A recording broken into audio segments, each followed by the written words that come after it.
Hello, and thank you for being here at Cowboy Heart Stories. Some stories begin in the deepest depths of despair, yet lead to something no one could ever expect. And today, let's step into the story of a woman who was once valued at just $2. When Mara Hayes stepped onto that auction platform in Sweetwater, Wyoming, 338 pounds of shame wrapped in a flour sack dress, she knew this was how her story ended. 3 starving daughters watched from the dirt as men bid on their mother like livestock, laughing as the price dropped lower than a lame horse. $2. That's what the stone-faced rancher in the back offered for a woman the world had already thrown away. But Calder Rourke didn't buy Mara to break her. He bought her to break everyone who ever thought a person's worth could be sold. If you're watching from anywhere in the world, drop your city in the comments below. I want to see how far Mara's story travels. And if her fight moves you, hit that like button and stay until the end. You won't believe where this goes. The September sun beat down on Sweetwater's town square like a hammer on an anvil, turning the dirt street into a skillet of heat and humiliation. Mara Hayes stood on the weathered auction platform, her massive frame trembling despite the temperature, while her 3 daughters huddled against the general store's porch railing 20 feet away. Tess, 13 years old, with her mother's dark hair and her father's suspicious eyes, kept both arms wrapped around her sisters, Lina, 9, and Poppy, 5, as if she could shield them from what was happening. She couldn't. "Come now, gentlemen." The auctioneer, a weasel-thin man named Fergus Lott, circled Mara like she was a piece of furniture he was trying to move. "Strong back, healthy constitution. She'll work hard for her keep." Someone in the crowd snickered. "Healthy? She's ate enough for 3 families, Fergus." Laughter rippled through the gathered men, cruel and casual. Mara's face burned hotter than the sun ever could. Her hands, rough and red from a lifetime of washing other people's clothes, trembled at her sides. The dress she wore, the only one she owned that wasn't in tatters, had been patched so many times it looked like a quilt of failure. It pulled tight across her shoulders, her chest, her stomach, announcing to everyone exactly what they already saw. She was fat, she was poor, and she was powerless. "Do I hear $5? Fergus's voice carried across the square with practiced enthusiasm. $5 for a cook and cleaner?" Silence. Mara's eyes found her daughters. Tess stared back with a face carved from stone, already too old for 13, already preparing for whatever came next. Lena's thin arms clutched a cornhusk doll that had lost most of its corn silk hair months ago. And Poppy, sweet Poppy, with her gap-toothed smile, didn't understand why the men were laughing at Mama, but she knew enough to be afraid. They hadn't eaten in 2 days. Not really. Mara had found some wild onions and made a broth so thin you could read a newspaper through it, but that was gone now. Everything was gone. Her husband, if you could call him that, had died 6 months ago, drunk and drowned in 2 feet of creek water, leaving nothing but debts and a rented shack the landlord had reclaimed 3 weeks ago. Since then, Mara and the girls had been living in an abandoned chicken coop on the edge of town, surviving on scraps and charity that dried up faster than morning dew. The labor auction had been her last option. In territories like Wyoming, where women were scarce and workers scarcer, families sometimes contracted out widows and orphans to ranchers and homesteaders who needed help. It wasn't called slavery. Couldn't be, not anymore. But Mara knew what it was. You signed papers you couldn't read and you worked until the debt was paid or until you died trying. But at least the girls would eat. At least they'd have shelter. At least they'd survive. $4? Fergus tried again, his enthusiasm cracking. "Gentlemen, you're getting a bargain here." "Bargain?" A man near the front spat tobacco juice into the dust. "I got a mule that eats less and works harder." More laughter. Mara wanted to die. Actually die. Just fall through the platform boards and disappear into the earth where shame like this belonged. $3 then! Fergus was sweating now, sensing the crowd's attention drifting. A failed auction meant no commission. Surely someone needs... "She'll break your wagon just climbing in," someone shouted. "Take the girls instead, at least they're not ruined yet." That one cut through the laughter like a knife through skin. Several men turned toward the porch, where Tess, Lena, and Poppy stood frozen, and Mara's heart stopped beating entirely. She'd heard stories.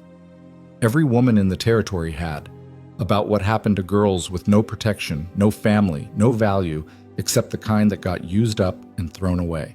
The girls aren't part of this auction, Fergus said quickly, sensing he'd lost control.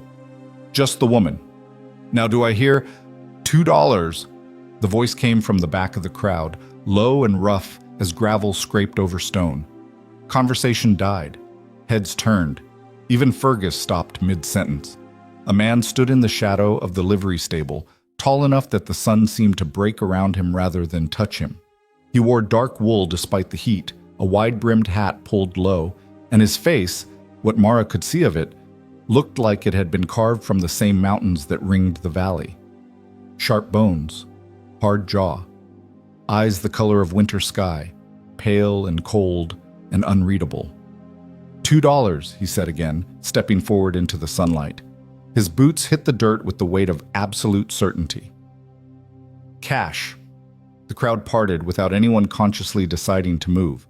Mara had seen that before, the way people made space for certain kinds of men. Dangerous men. Men who'd killed and would kill again if circumstances required it. Fergus licked his lips. Mr. Rourke, I didn't see you there. Ah, well, $2 is a bit. You asked for a bid. I gave one. Calder Rourke stopped 10 feet from the platform, and Mara could finally see him clearly. Mid-30s, maybe. Scars on his hands. A face that had forgotten how to smile, if it ever knew. He looked at her the way you'd look at a horse you were considering, direct, measuring, empty of judgment or mercy. $2, yes or no? Fergus glanced at the crowd, saw no other offers coming, and forced a smile. Well, I suppose in this economy, the girls come too. Every person in that square went still. Mara's breath caught in her throat. Calder's pale eyes hadn't moved from Fergus. I'm taking all 4 of them. That a problem? Fergus stammered. The girls aren't part of the contract, Mr. Rourke. The labor agreement is just for... Then we don't have a deal. Calder turned to leave. Wait! The word ripped out of Mara before she could stop it. She stepped forward and the platform groaned under her weight, a sound that made someone in the crowd snort. She didn't care. Please, the girls, they need food, shelter. If you're willing to... I'm not willing to negotiate. Calder looked at her for the first time, really looked, and Mara felt stripped bare under that gaze. Not in a cruel way, in a way that saw everything and measured it against some internal scale she couldn't read. All 4 or none. Decide. Mara's mind raced. This man was a stranger. She'd heard the name Rourke before. People in Sweetwater spoke it carefully, the way you'd mention a loaded gun. But she knew nothing about him except that he ran cattle somewhere in the northern hills and came to town maybe twice a year. He could be a monster. Probably was. Men didn't buy desperate women and offer to take their children unless they wanted something specific, something dark. But Tess, Lena, and Poppy were starving. Winter was 6 weeks away, and the alternative was the chicken coop, the cold, the slow death of watching her daughters fade while she could do nothing. Yes, she whispered, then louder. Yes, all 4 of us. Calder gave a single nod and pulled a leather pouch from his coat. He counted out 2 silver dollars onto Fergus's sweating palm while another man, the town clerk, rushed over with papers that Mara couldn't read and didn't try to. She made her mark where they pointed. Calder signed his name in dark, slashing script, and just like that, Mara Hayes and her 3 daughters became the property of a man whose face looked like it had been carved from the same stone as his heart. Get your things, Calder said. Mara almost laughed. Things. They had nothing. The clothes they wore and Lena's cornhusk doll. That was it. That was everything they'd carried away from the wreckage of their old life. We're ready, she said quietly.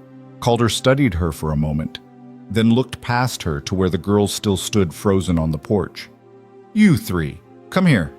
Tess didn't move. Her arms tightened around her sister's, and her young face set into an expression Mara recognized. The look of someone preparing to fight, even though they knew they'd lose. Tess, Mara said gently. It's all right. It's not all right. Tess's voice carried across the square, clear and cold as creek water. You just sold us to a stranger. The crowd murmured. Calder's expression didn't change, but something shifted in his eyes, a flicker of something that might have been respect. "Your mother didn't sell you," he said, his voice still rough but somehow less hard. "I bought her contract. You three are coming because I said so, not because you're owned. There's a difference."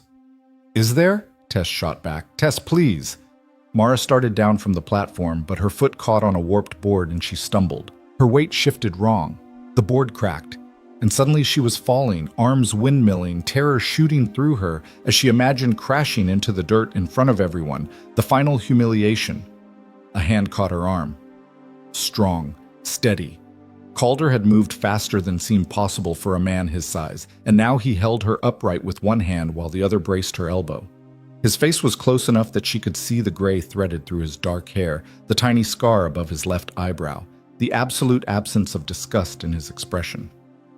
"Careful," he said quietly. "Board's rotten." He released her the moment she had her balance, stepping back to a respectful distance. Mara's heart hammered, not from the fall. From the fact that he'd touched her without flinching, without that micro-expression of revulsion she'd seen on every face for years. "Thank you," she managed. He nodded once and turned back to the girls. "We're leaving. You can walk to the wagon on your own, or I can carry you. Your choice." Poppy, who'd been silent through everything, suddenly broke free from Tess's arms and ran straight to Calder. She stopped 3 feet away, tilted her head back to look up at him, and said in her tiny voice, "Are you gonna hurt Mama?" The entire square held its breath. Calder crouched down, bringing himself to Poppy's eye level. Up close, Mara could see how carefully he moved, how he kept his hands visible and open. "No," he said simply. "I'm not." "Are you gonna hurt us?" "No." "Promise?" Something passed across Calder's face then, fast as a bird's shadow, but Mara saw it. Pain, old and deep and buried under years of stone. "I promise," he said, and it sounded like a vow he'd cut himself open to make. Poppy considered this with the seriousness of a child who'd learned too young that promises from adults were usually lies. Then she stuck out her hand. "Okay, I'm Poppy, that's Lena, and that's Tess. Mama's name is Mara, but Papa used to call her Poppy." Tess's voice cracked like a whip. "That's enough." Calder shook Poppy's hand with the same solemnity she'd offered it. Then he stood and looked at Tess. "You don't trust me. Good. That's smart. But your mother made a choice and now we're leaving. So walk or I carry you. Decide." Tess stared at him for a long moment. Then, without a word, she took Lena's hand and walked toward the wagon at the edge of the square, her spine straight as a rifle barrel, her free hand still clutching Lena's cornhusk doll. Calder gestured for Mara to follow, and she did, feeling the weight of the town's eyes on her back like physical things. Judgment, pity, contempt. The same things she'd felt for years, concentrated into this single walk across the dirt street.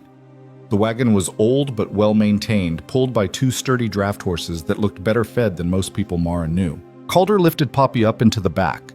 She giggled at the height, then offered his hand to Lena. She took it hesitantly, flinching when his fingers closed around hers, but he simply boosted her up and released her immediately. Tess climbed up on her own, refusing help. Mara stood by the wagon's side, trying to figure out how to haul herself up without breaking something or embarrassing herself further, when Calder appeared beside her. "There's a step," he said, pointing to an iron foothold. "Use it." She did, gripping the wagon's edge and hauling herself up with effort that made her face burn and her arms shake. But she made it. She was in the wagon bed, sitting on a rough wood that smelled like hay and horses, with her daughters pressed against her sides and a stranger climbing onto the driver's bench. Calder picked up the reins, then paused. He turned in his seat and looked back at them, really looked, his pale eyes moving from Poppy to Lena to Tess to Mara. "I run cattle 20 miles north," he said. "The ranch is isolated, no neighbors for 5 miles, no town visits unless necessary. You'll work? Cooking, cleaning, mending, you'll work hard. But you'll eat every day, you'll have beds, and you'll be safe. That's the deal. Understood?"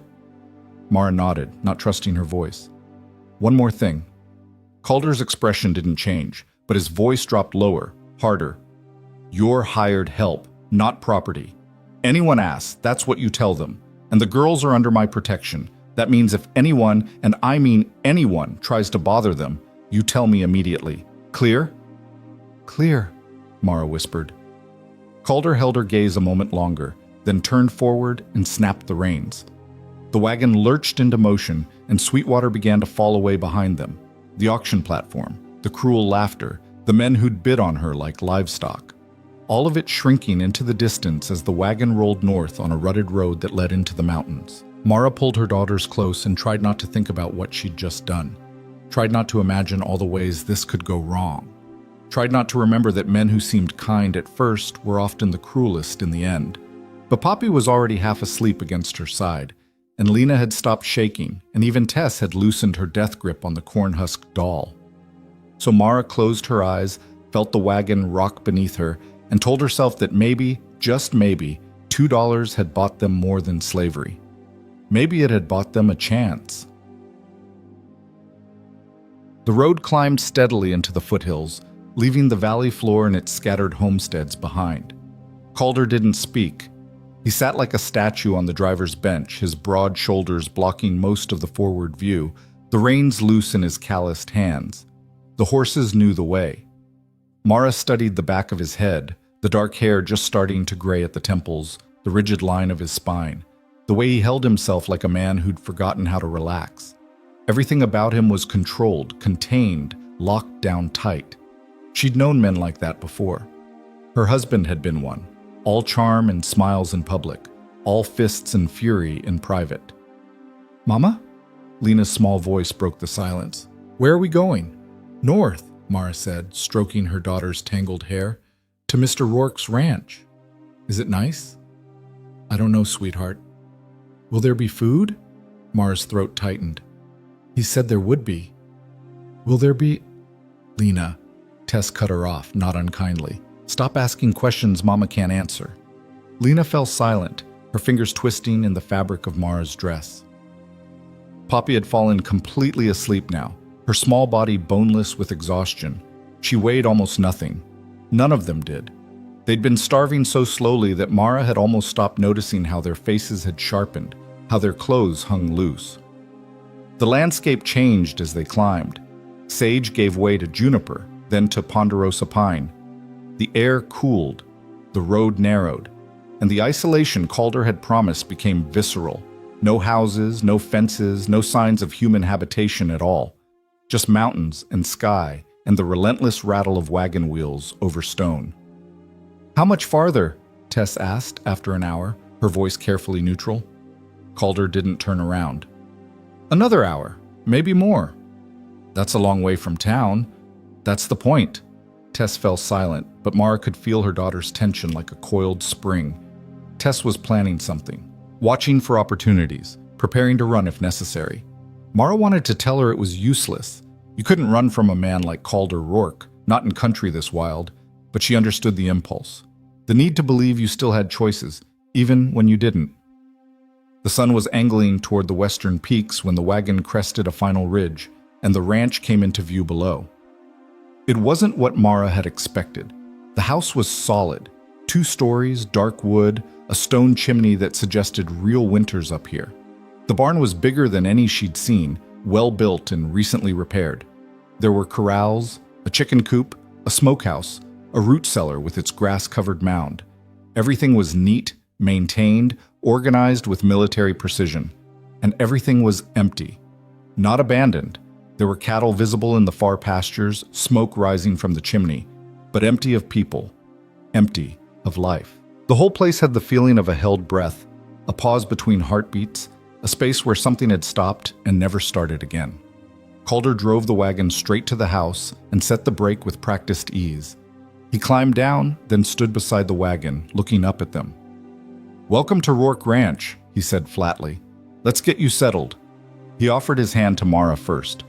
She took it, felt the strength there as he helped her down without strain or complaint. Then Lena, then Poppy, who he lifted sleeping from Mara's arms and carried like she weighed nothing at all. Tess climbed down on her own, her eyes cataloging everything: the house, the barn, the distances to potential cover. Calder carried Poppy to the front door and pushed it open with his shoulder. Inside, the interior was as clean as the exterior. A large main room with a fireplace, solid furniture, rugs on the floor. A kitchen beyond with a cast iron stove, a pump, cabinets. Stairs leading up to what must be bedrooms. Everything clean but unused feeling, like a stage set waiting for actors. 3 bedrooms upstairs, Calder said, laying Poppy gently on a sofa near the fireplace. Take whichever 2 you want. Mine's down here. He gestured to a door near the kitchen. Pump's working, well's clean. Chickens are already in for the night, but they'll need feeding in the morning. I've got stew left from yesterday if you're hungry. Mara stared at him. You made stew? I live alone. I cook. He said it like it was obvious, which maybe it was, but Mara had never known a man who cooked for himself. Her husband had expected meals to appear like magic, and punishment followed when they didn't. I can make something fresh, she said quickly, if you show me where you just spent the day on an auction block and 2 hours in a wagon. Calder was already moving to the kitchen, pulling bowls from a cabinet. You'll eat what's there and rest. Work starts tomorrow. He ladled thick stew into 4 bowls, actual portions, not the watery scraps Mara had been stretching for weeks, and set them on the table. Then he poured water from a pitcher into tin cups. The whole time his movements were efficient, contained, and completely devoid of the anger Mara kept expecting. Eat, he said. Tess didn't move. What's in it? Calder looked at her with those winter-cold eyes. Beef, potatoes, carrots, onions, seasonings, water, nothing else. How do we know you didn't... Tess, Mara's voice was sharp. That's enough. No. Calder held up a hand. She's right to be careful. He picked up Tess's bowl, took a spoonful of stew, and ate it himself. Then he set it back down. Satisfied? Tess's jaw worked, but she nodded grudgingly. They ate in silence. Mara tried to go slow. She knew what happened when a starving body got real food too fast. But the stew was the best thing she'd tasted in months, and it took everything she had not to weep into her bowl. Lena ate with mechanical intensity, shoveling food into her mouth like someone might take it away. Even Tess, after the first suspicious bites, couldn't help but eat like she meant it. Calder watched them from across the room, leaning against the wall with his arms crossed. He didn't eat, didn't speak, just watched with that measuring gaze that Mara couldn't read. When Poppy woke up and saw food, she started crying. Not sad crying, happy crying. The kind of crying that came from a 5-year-old who'd stopped believing good things could happen. Calder's expression flickered, that same shadow of pain Mara had seen in town, but he said nothing. After they'd eaten, after Mara had washed the bowls in the sink with real soap and hot water from the stove, Calder led them upstairs. 2 bedrooms, just like he'd said, one larger, one smaller, both with real beds, real quilts, real pillows. You'll need more clothes, Calder said from the doorway. I'll have them brought from town. For now, there's nightshirts in that trunk. He pointed to a cedar chest under the window. They're old, but they're clean. Whose were they? The question escaped Mara before she could stop it. Calder's face went blank as a winter sky. Someone who doesn't need them anymore. He turned to leave, then paused. Outhouse is around back. Chamber pots are under the beds if you need them at night. Locks are on the inside of your doors, not the outside. Use them if it makes you feel safer. He was gone before Mara could respond, his boots heavy on the stairs, then the sound of his bedroom door closing with decisive finality. Tess immediately went to the window and tested it. Locked, but simple. We could get out this way if we had to, she murmured. Tess, I'm just saying. Tess's young face was hard. We don't know him. We don't know what he wants, and men always want something. Mara wanted to argue, wanted to say that maybe Calder Rourke was exactly what he appeared to be, a lonely man who needed help and was willing to pay for it. But she'd learned the same lessons Tess was learning now, and she couldn't bring herself to lie. We'll be careful, she said instead, but we'll also eat and sleep in real beds and survive the winter. That's more than we had this morning. Tess didn't answer. She just helped Lena and Poppy into the nightshirts from the trunk, big soft flannel that smelled like cedar and lavender, and tucked them into one bed while she climbed into the other, still wearing her dress, clearly planning to stay alert. Mara took the smaller room across the hall. The bed was narrow but clean, the quilt handmade with careful stitches. She sat on the edge and tried to process the last 12 hours. This morning she'd been living in a chicken coop.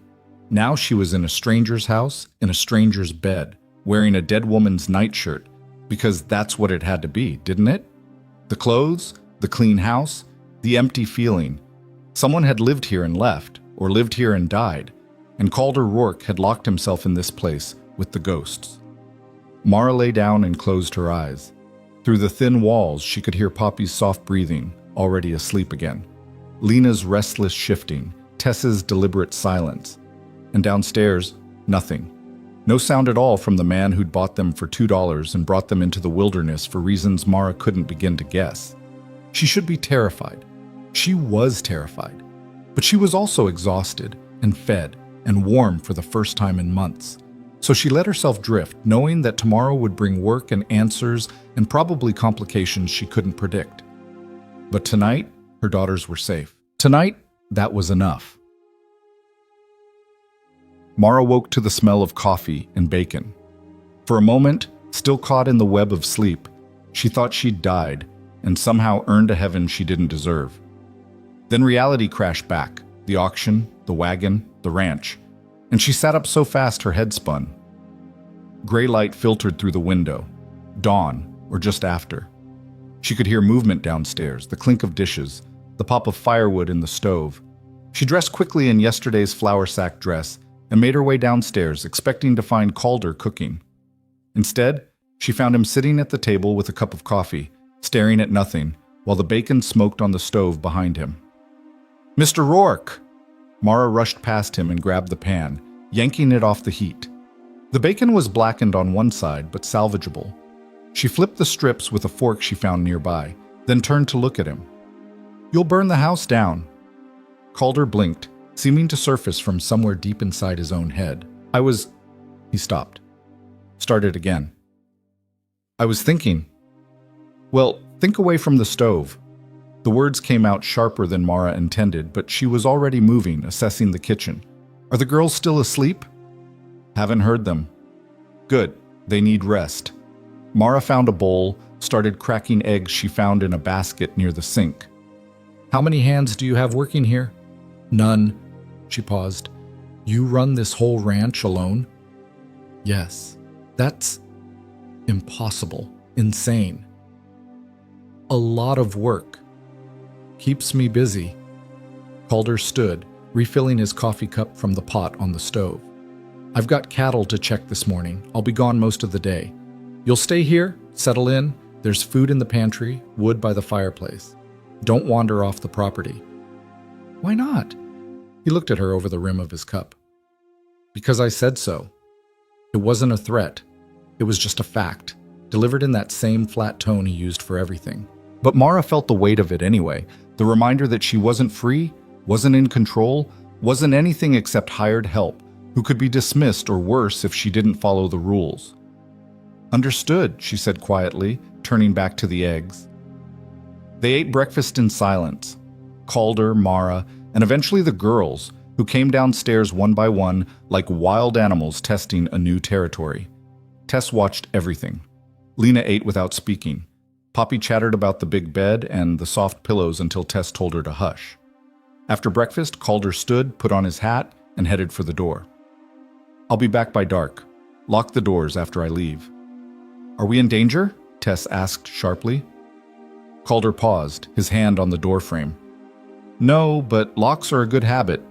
Then he was gone, the door closing behind him, his boots crunching across the yard toward the barn. Mara watched through the window as he saddled a big roan gelding with practiced efficiency and rode out toward the northern pastures, his figure growing smaller until the land swallowed him entirely. "Mama?" Lena tugged at her sleeve. "What do we do now?" Mara looked around the kitchen, at the dishes that needed washing, the floor that needed sweeping, the pantry that needed organizing. She looked at her daughters, still wearing dead woman's nightshirts, still half-starved, still scared, and she made a decision. "Now," she said, rolling up her sleeves, "we make this place ours."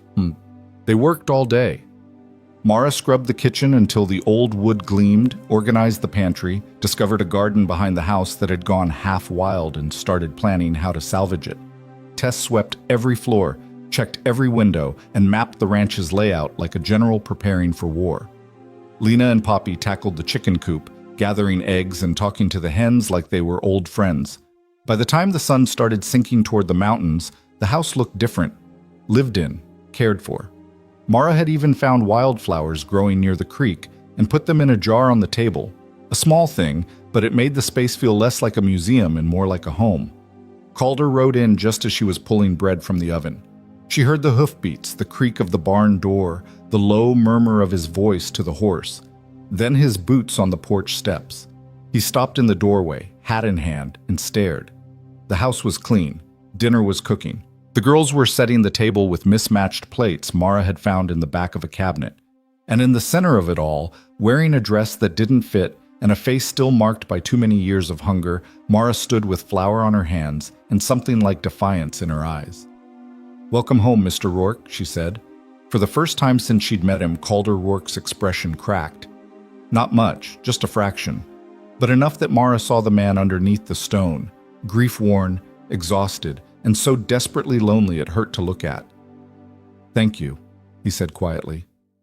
And for just a moment, in the warm light of the kitchen, with bread baking and children laughing, it almost felt like the beginning of something neither of them knew how to name. Almost felt like hope. The first week passed in a rhythm of work and silence. Mara cooked 3 meals a day from a pantry that never seemed to empty. Calder must have stocked it for an army, or maybe just for memories of a household that no longer existed.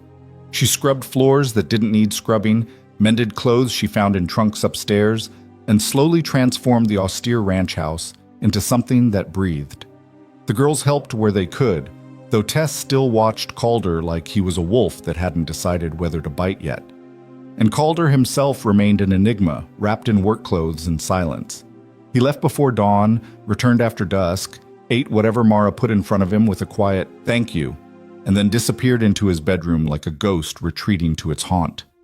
He never raised his voice, never showed anger, never made a single move that could be interpreted as threat. It made Mara more nervous than if he'd been cruel. She knew cruelty, understood it, could navigate it the way you learn to walk on ice. Carefully, always testing your weight, always ready to fall. But this careful distance, this absolute control, this man who treated them with mechanical courtesy and nothing else, she didn't know what to do with that. On the 8th morning, Mara woke to find a bolt of fabric on the kitchen table. Deep blue cotton, enough for 2 dresses maybe, with a note written in Calder's slashing hand. "For you and the girls. More coming." She stood there in the gray dawn light, running her fingers over cloth that was finer than anything she'd worn in a decade, and felt something crack open in her chest. Not gratitude exactly, something more complicated.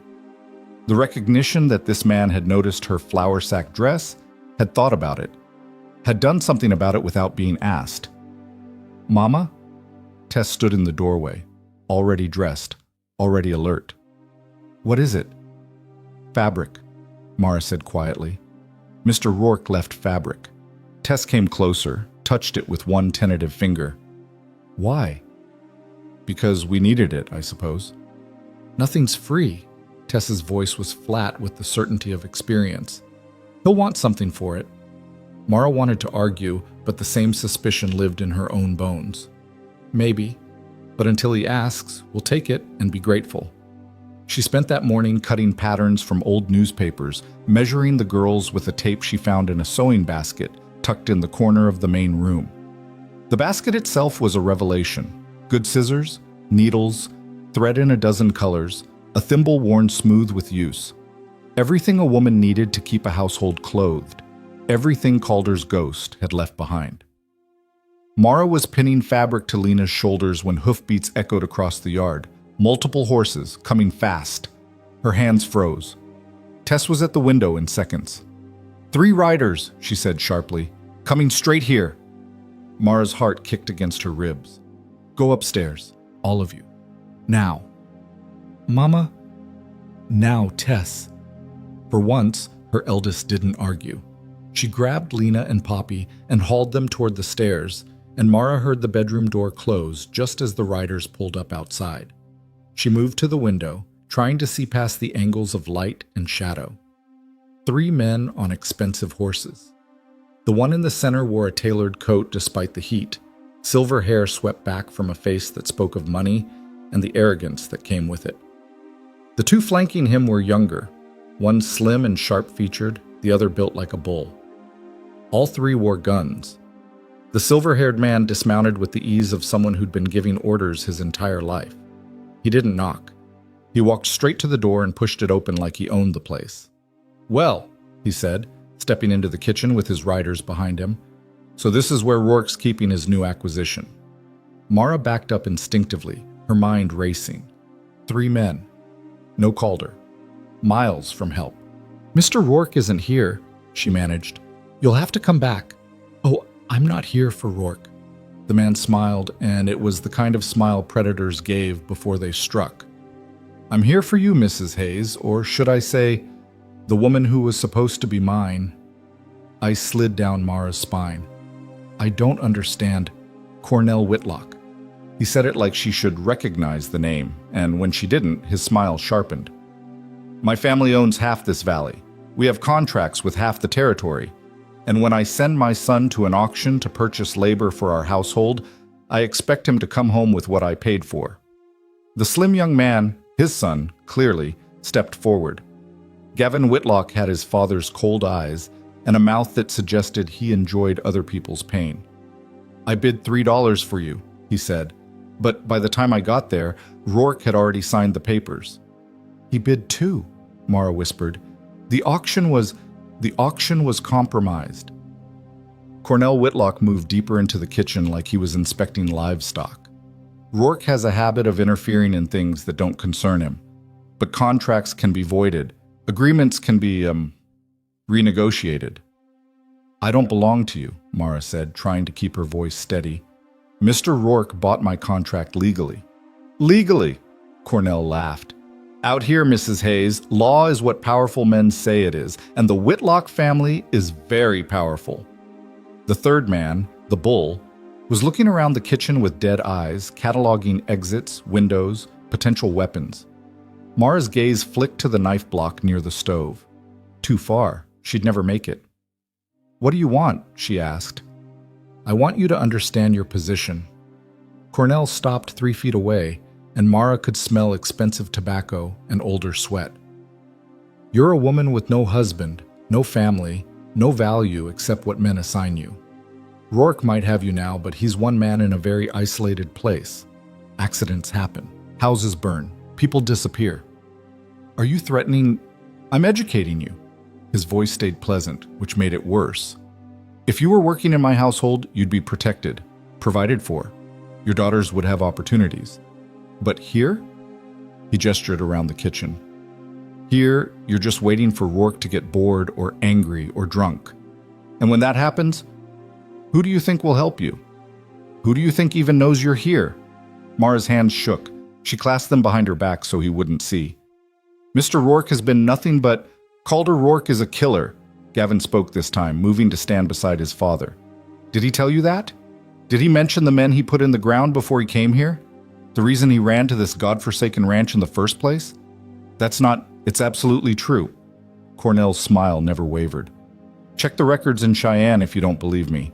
3 men dead, and Rourke walked away without a rope around his neck only because the territorial judge owed his father a favor. So when you're trusting your life and your daughter's lives to that man, remember what he is." Footsteps on the stairs. Light, trying to be quiet, but the old wood betrayed them. Mara's breath stopped. "Please," she thought desperately, "please stay upstairs." Cornell's eyes flicked toward the stairs, and his smile widened. "Ah, the children. I'd wondered if they came with you." "They're not part of this," Mara said quickly, stepping between Cornell and the stairs. "Whatever arrangement you think you have, it doesn't involve them." "Everything involves them, Mrs. Hayes. Their leverage, insurance, incentive." Cornell tilted his head, studying her like she was a puzzle he was solving. 3 girls, you said? What are they? 8, 10, 12? Leave them alone." "Or what?" Gavin laughed. "You'll stop us? You can barely stand without wheezing." The cruelty was almost a relief. Mara knew how to handle cruelty. It was kindness that confused her. "Get out," she said, her voice stronger now. "Get out of this house before Mr. Rourke comes back." "And there it is." Cornell nodded like she'd confirmed something. "You're already defending him, already convinced yourself he's your savior. Women like you are so predictable, so desperate for protection, you'll convince yourself the wolf is a shepherd." "I said get out." Cornell studied her a moment longer, then nodded to his men. "We're leaving, for now." "But Mrs. Hayes?" He paused at the door. "When this arrangement with Rourke falls apart, and it will, the Whitlock household will still have positions available. Remember that. Remember who offered you a real home, and who just bought you like cattle." They left, boots heavy on the porch, horses snorting as they mounted. Mara stood frozen until the hoofbeats faded into silence. Then her legs gave out and she sat hard on the floor, her breath coming in gasps that had nothing to do with her weight and everything to do with terror. "Mama?" Tess was on the stairs, her face pale. "Mama, are you all right?" "I'm fine." The lie tasted like ash. "I'm fine, sweetheart. They're gone." But they weren't gone. Not really. The threat hung in the air like smoke from a fire you couldn't see, and Mara knew with sick certainty that this wasn't over. It was just beginning. Calder came home an hour before sunset, riding the roan hard like he'd pushed both himself and the horse past reason. He swung down from the saddle, and Mara saw it immediately. The tension in his shoulders, the way his hand rested on the gun at his hip, the absolute fury locked behind his winter-cold eyes. "Did they hurt you?" he said. Not a question. A statement that would determine what happened next. Mara stood on the porch where she'd been waiting, trying to figure out how to explain what had happened, trying to decide if telling him would make things better or worse. "How did you, I saw their tracks." Calder was already moving toward her, scanning her face, her arms, looking for injuries. 3 horses, Whitlock brand. "Did they hurt you or the girls?" "No, they just..." Mara swallowed hard. "They said you bought my contract illegally, that it could be voided, that I was supposed to work for them." Something flickered across Calder's face, an emotion so raw and violent it made Mara step back. Then it was gone, locked down again behind stone. "What else?" "They threatened you, said you were dangerous, said..." She hesitated. "Said I killed 3 men." Calder finished it for her. "That's true. I did." The admission hung between them like a blade. Mara searched his face for remorse, for justification, for anything that would tell her whether to be terrified or not. She found nothing. "Why?" she asked quietly. "Because they tried to take something that wasn't theirs." Calder's voice was flat, matter-of-fact. "And I stopped them. That's all? That's the whole story? That's all you need to know." He turned toward the barn, already dismissing the conversation. "Stay in the house tonight. Keep the doors locked. I'll deal with the Whitlocks." "How?" Calder paused, his back to her. "However I have to." He walked away before she could respond, disappearing into the barn with the roan. Mara stood on the porch as the sun sank lower, painting the mountains in shades of blood and fire, and wondered what kind of man she'd tied her fate to. A killer, Cornell Whitlock had said. A dangerous man. A wolf pretending to be a shepherd. But wolves didn't make sure starving children had food.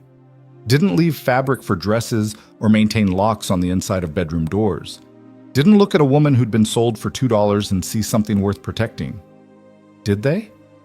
Mara went inside and started dinner, her hands moving through familiar motions while her mind churned. The girls were quiet, sensing the tension. Even Poppy didn't chatter. They ate when Calder came in from the barn, but the meal was silent, heavy with words nobody knew how to say. After dinner, Calder stood. "I'm riding to the Whitlock place in the morning. I'll be gone most of the day." "Why?" Tess asked sharply. Calder looked at her with those pale, unreadable eyes. "To make sure they understand that coming here again would be a mistake." "You're going to hurt them," Tess said. Not a question, an accusation. "I'm going to talk to them." "And if talking doesn't work?" For the first time, Calder smiled. It was a terrible thing, cold and sharp as January ice. "Then I'll make my point another way." "Don't!" The word escaped Mara before she could stop it. Please, if you hurt them, they'll come back with more men. They'll what? Calder's voice stayed level, but there was steel underneath. Burn my ranch? Threaten my... He stopped, started again. Threaten the people under my protection? They already did that today, so tomorrow I make sure they understand what happens if they try again. Violence just creates more violence, Mara said desperately. Sometimes. Calder pulled on his coat despite the warmth, and sometimes it's the only language men like Cornell Whitlock understand. I'll be back by dark. He left through the front door, and a moment later Mara heard the sound of him settling onto the porch, his weight creaking the boards. Standing watch, preparing for a fight that might come in the night. Mara got the girls to bed, then sat by the window in her room, watching the stars wheel overhead and listening to the silence broken only by the occasional shift of Calder's boots on wood. He stayed there all night. She knew because she never slept, and every time she checked, his silhouette was still visible against the starlight, rigid and watchful as a carved sentinel. When dawn finally came, gray and cold, she went downstairs to find him already saddling the roan. She walked out to the barn, pulling a shawl tight against the morning chill. Mr. Rourke, he didn't turn from checking the horse's girth. You should be inside. I need to understand something first. Mara moved closer, forcing him to acknowledge her. Those men you killed, did they deserve it? Calder's hand stilled on the leather. For a long moment, he didn't answer. Then, they were stealing from homesteaders, burning families out of their claims so a railroad company could buy the land cheap. I was working security. I told them to stop. They didn't. His voice was absolutely empty of emotion. So I stopped them. And the judge let you go? The judge understood that sometimes the law and justice aren't the same thing. Calder swung up into the saddle, looking down at her from that height. I'm not a good man, Mrs. Hayes. I've done things that keep me awake at night. But I keep my word, and I protect what's mine. Right now, that includes you and your daughters. So I'm going to the Whitlock Ranch, and I'm going to make sure Cornell understands that touching you again means war. That's not violence for its own sake. That's drawing a line. And if he crosses it, Calder's expression could have been carved from the mountains themselves. Then I'll do what I've always done when lines get crossed. I'll finish it. He rode out before she could respond, the roan's hooves throwing up dust as they headed south toward the valley. Mara watched until he disappeared over the ridge, then turned back to the house where her daughters were waking up and the day's work waited. She'd asked for understanding. What she'd gotten was confirmation that Calder Rourke was exactly as dangerous as Cornell Whitlock had claimed. The question was whether that danger was aimed at them or for them. Mara spent the day trying not to think about what might be happening at the Whitlock Ranch. She threw herself into work, washing clothes in the big copper tub behind the house, scrubbing them against a washboard until her knuckles bled, hanging them on the line to dry in the mountain wind. The girls helped, Poppy singing nonsense songs while she picked wildflowers, Lena carefully pinning wet fabric, Tess maintaining her usual watchful silence. It was late afternoon when riders appeared on the southern ridge. Not Calder's lone figure, but 4 men on horseback, riding fast and purposeful. Mara's heart dropped into her stomach. She grabbed Poppy and ran for the house, shouting for Tess and Lena. Inside, now! They made it through the door, and Mara was reaching for the bolt when she realized the riders weren't slowing down. They weren't stopping at the house. They were riding straight past, heading north at a gallop. And as they passed, she caught a glimpse of Cornell Whitlock's silver hair and his son Gavin's sharp profile. They were running, and they looked terrified.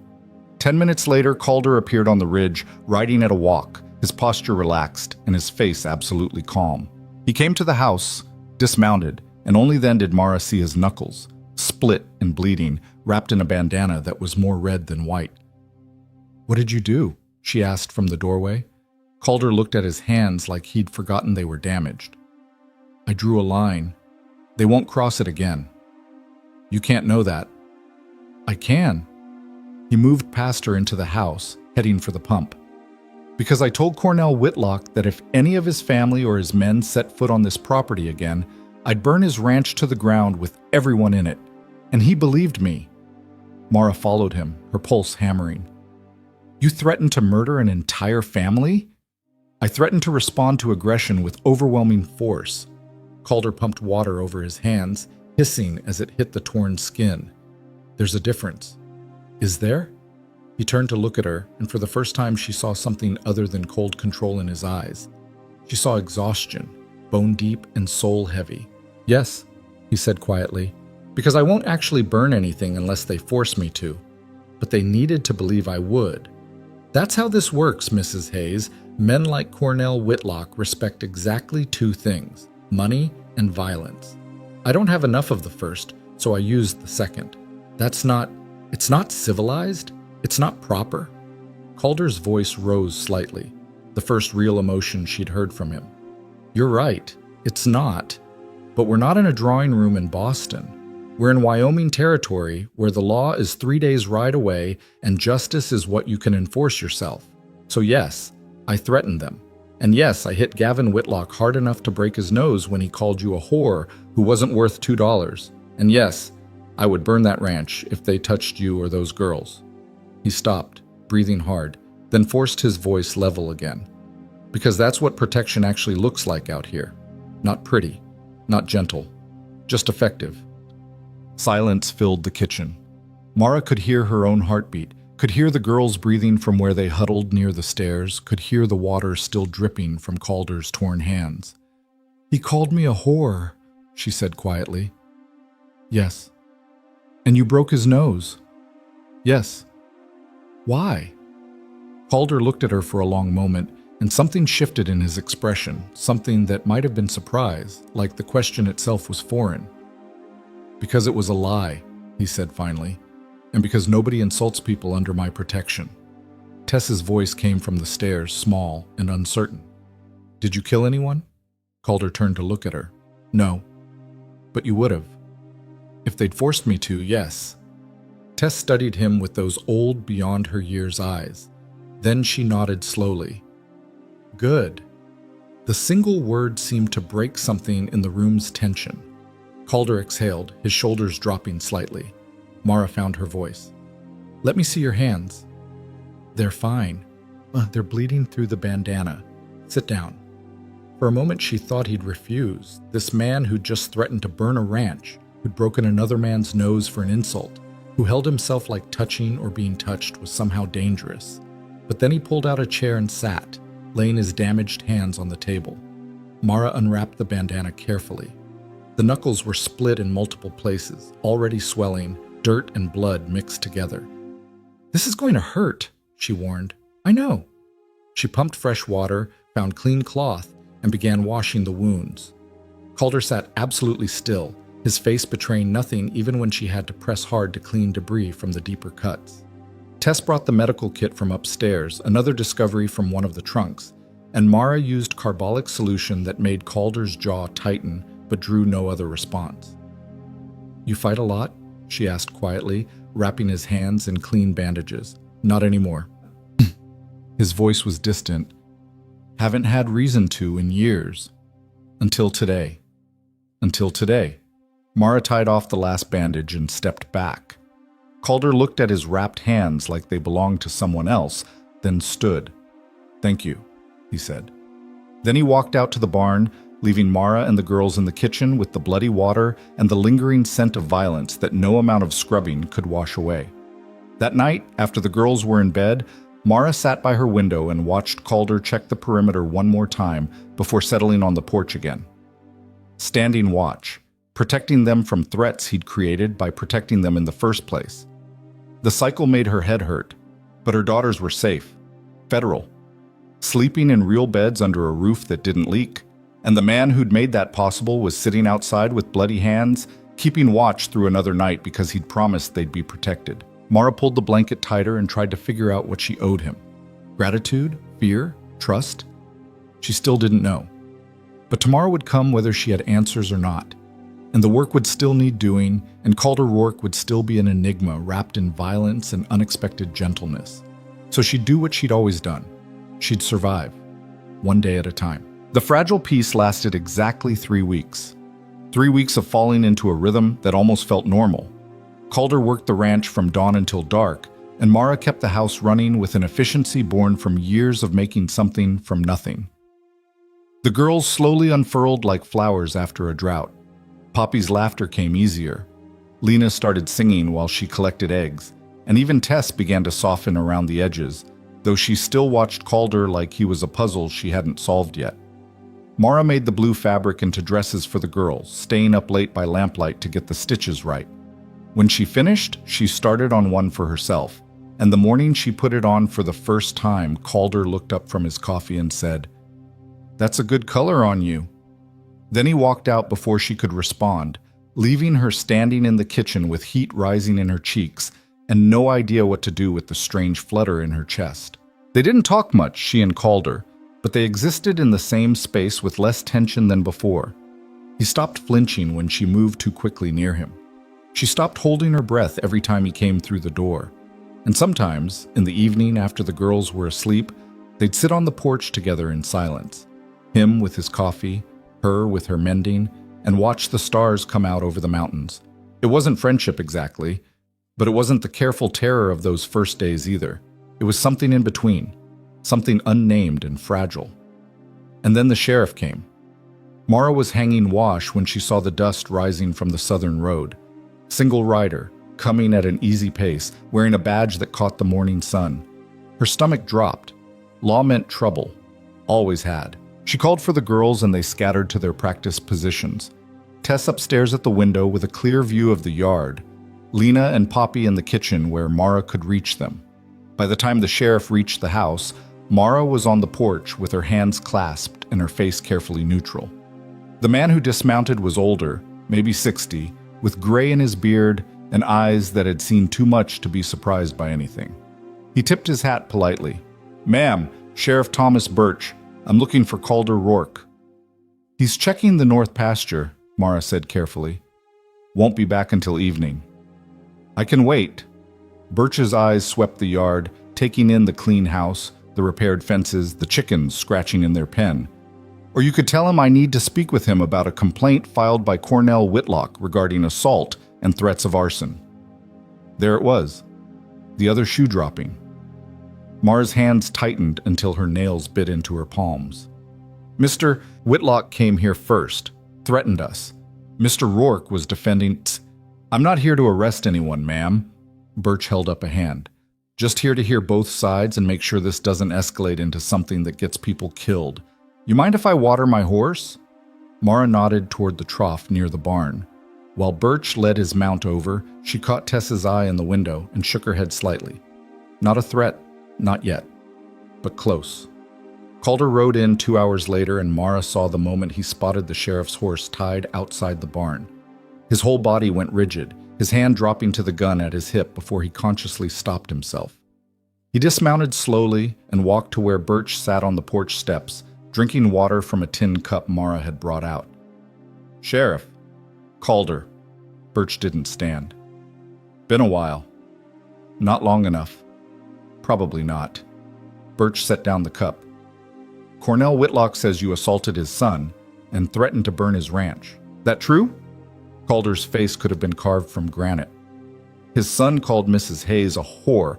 I corrected his understanding. As for the ranch, I made clear what would happen if they came here again.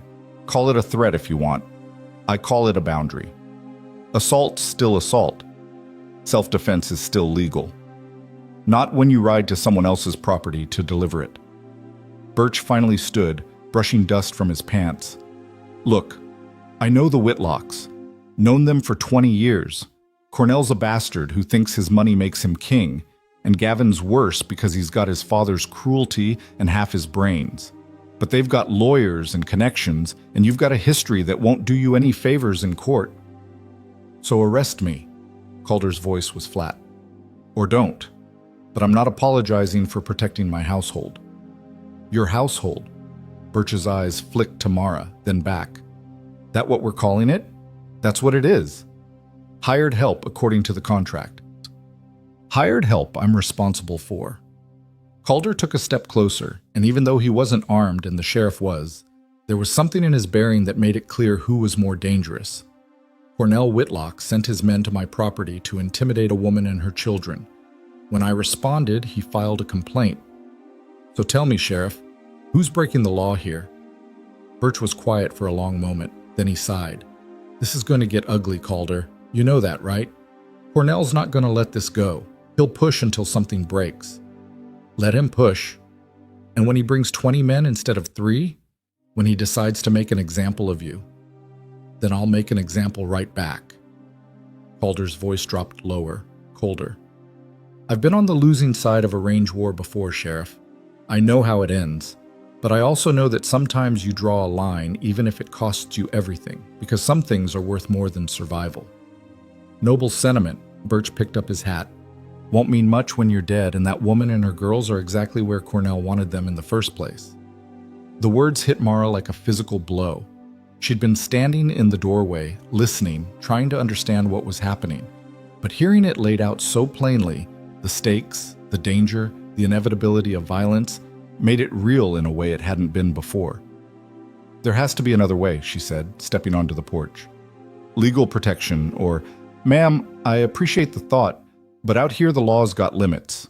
Birch settled his hat on his head. Best I can do is keep this from exploding for a while. Maybe convince Cornell that pursuing this isn't worth the cost. But that only works if Calder here doesn't do anything else that gives them ammunition. So I'm supposed to let them threaten my people and do nothing. Calder's jaw was tight enough to crack teeth. I'm saying pick your battles. Birch moved toward his horse. And maybe think about making this situation more legitimate. Meaning what? Birch swung into the saddle, looking down at both of them with something that might have been sympathy. Meaning a hired housekeeper's one thing, a wife's another. Lot harder to claim someone's being held against their will when there's a marriage certificate involved. Lot harder to take children from a legitimate household, just something to consider. He rode off before either of them could respond, leaving his words hanging in the air like smoke. Mara stood frozen. Marriage. The word rattled around in her head, impossible and absurd. She barely knew this man. He'd bought her contract 6 weeks ago. They existed in the same space but occupied different worlds. Him with his ghosts and violence, her with her daughters and desperation. Forget he said that. Calder's voice was rough. We're not. He stopped, shook his head. I'll figure something else out. He walked past her into the house, and Mara heard the door to his room close with careful control.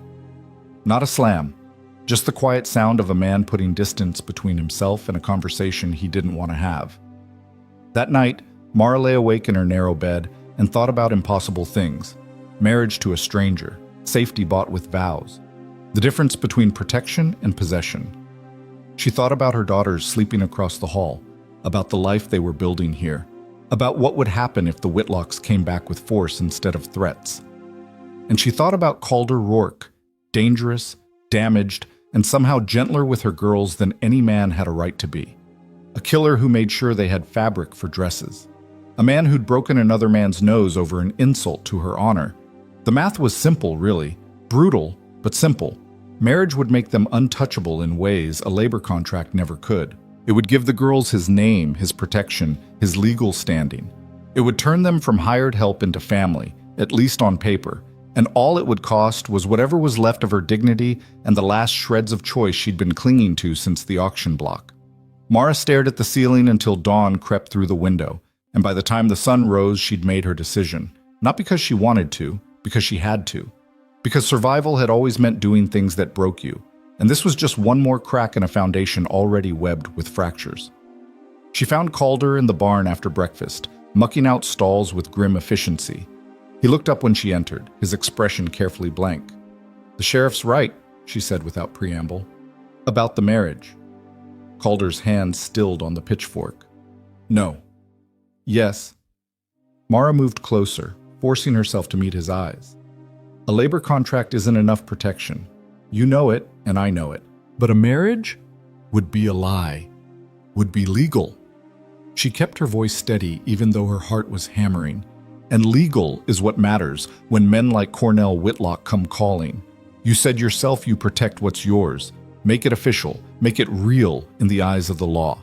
Make it so they can't touch us without going through you as a husband instead of just an employer. Calder set down the pitchfork and leaned against the stall door. You don't know what you're asking. I know exactly what I'm asking. Mara crossed her arms. I'm asking you to sign a piece of paper that changes nothing about how we actually live, but changes everything about how the world sees us. You keep your room, I keep mine. You run your ranch, I run your house. But on paper, we're a family, legal and legitimate and untouchable. Nothing's untouchable. More untouchable than we are now. She could feel her control cracking, desperation seeping through. Please. I know I'm asking for more than the contract covers. I know this isn't what you signed up for, but my daughters, her voice broke. They're finally eating regularly, they're finally safe, and if the Whitlocks come back, they won't. You can't promise that. The words came out sharp, louder than she'd intended. You can threaten and fight and stand watch all night, but you can't be everywhere at once. And the first time you leave us alone, the first time you're in town or checking cattle or anywhere that isn't right here, they could come. And we'd have no legal standing, no protection, nothing except your word against theirs.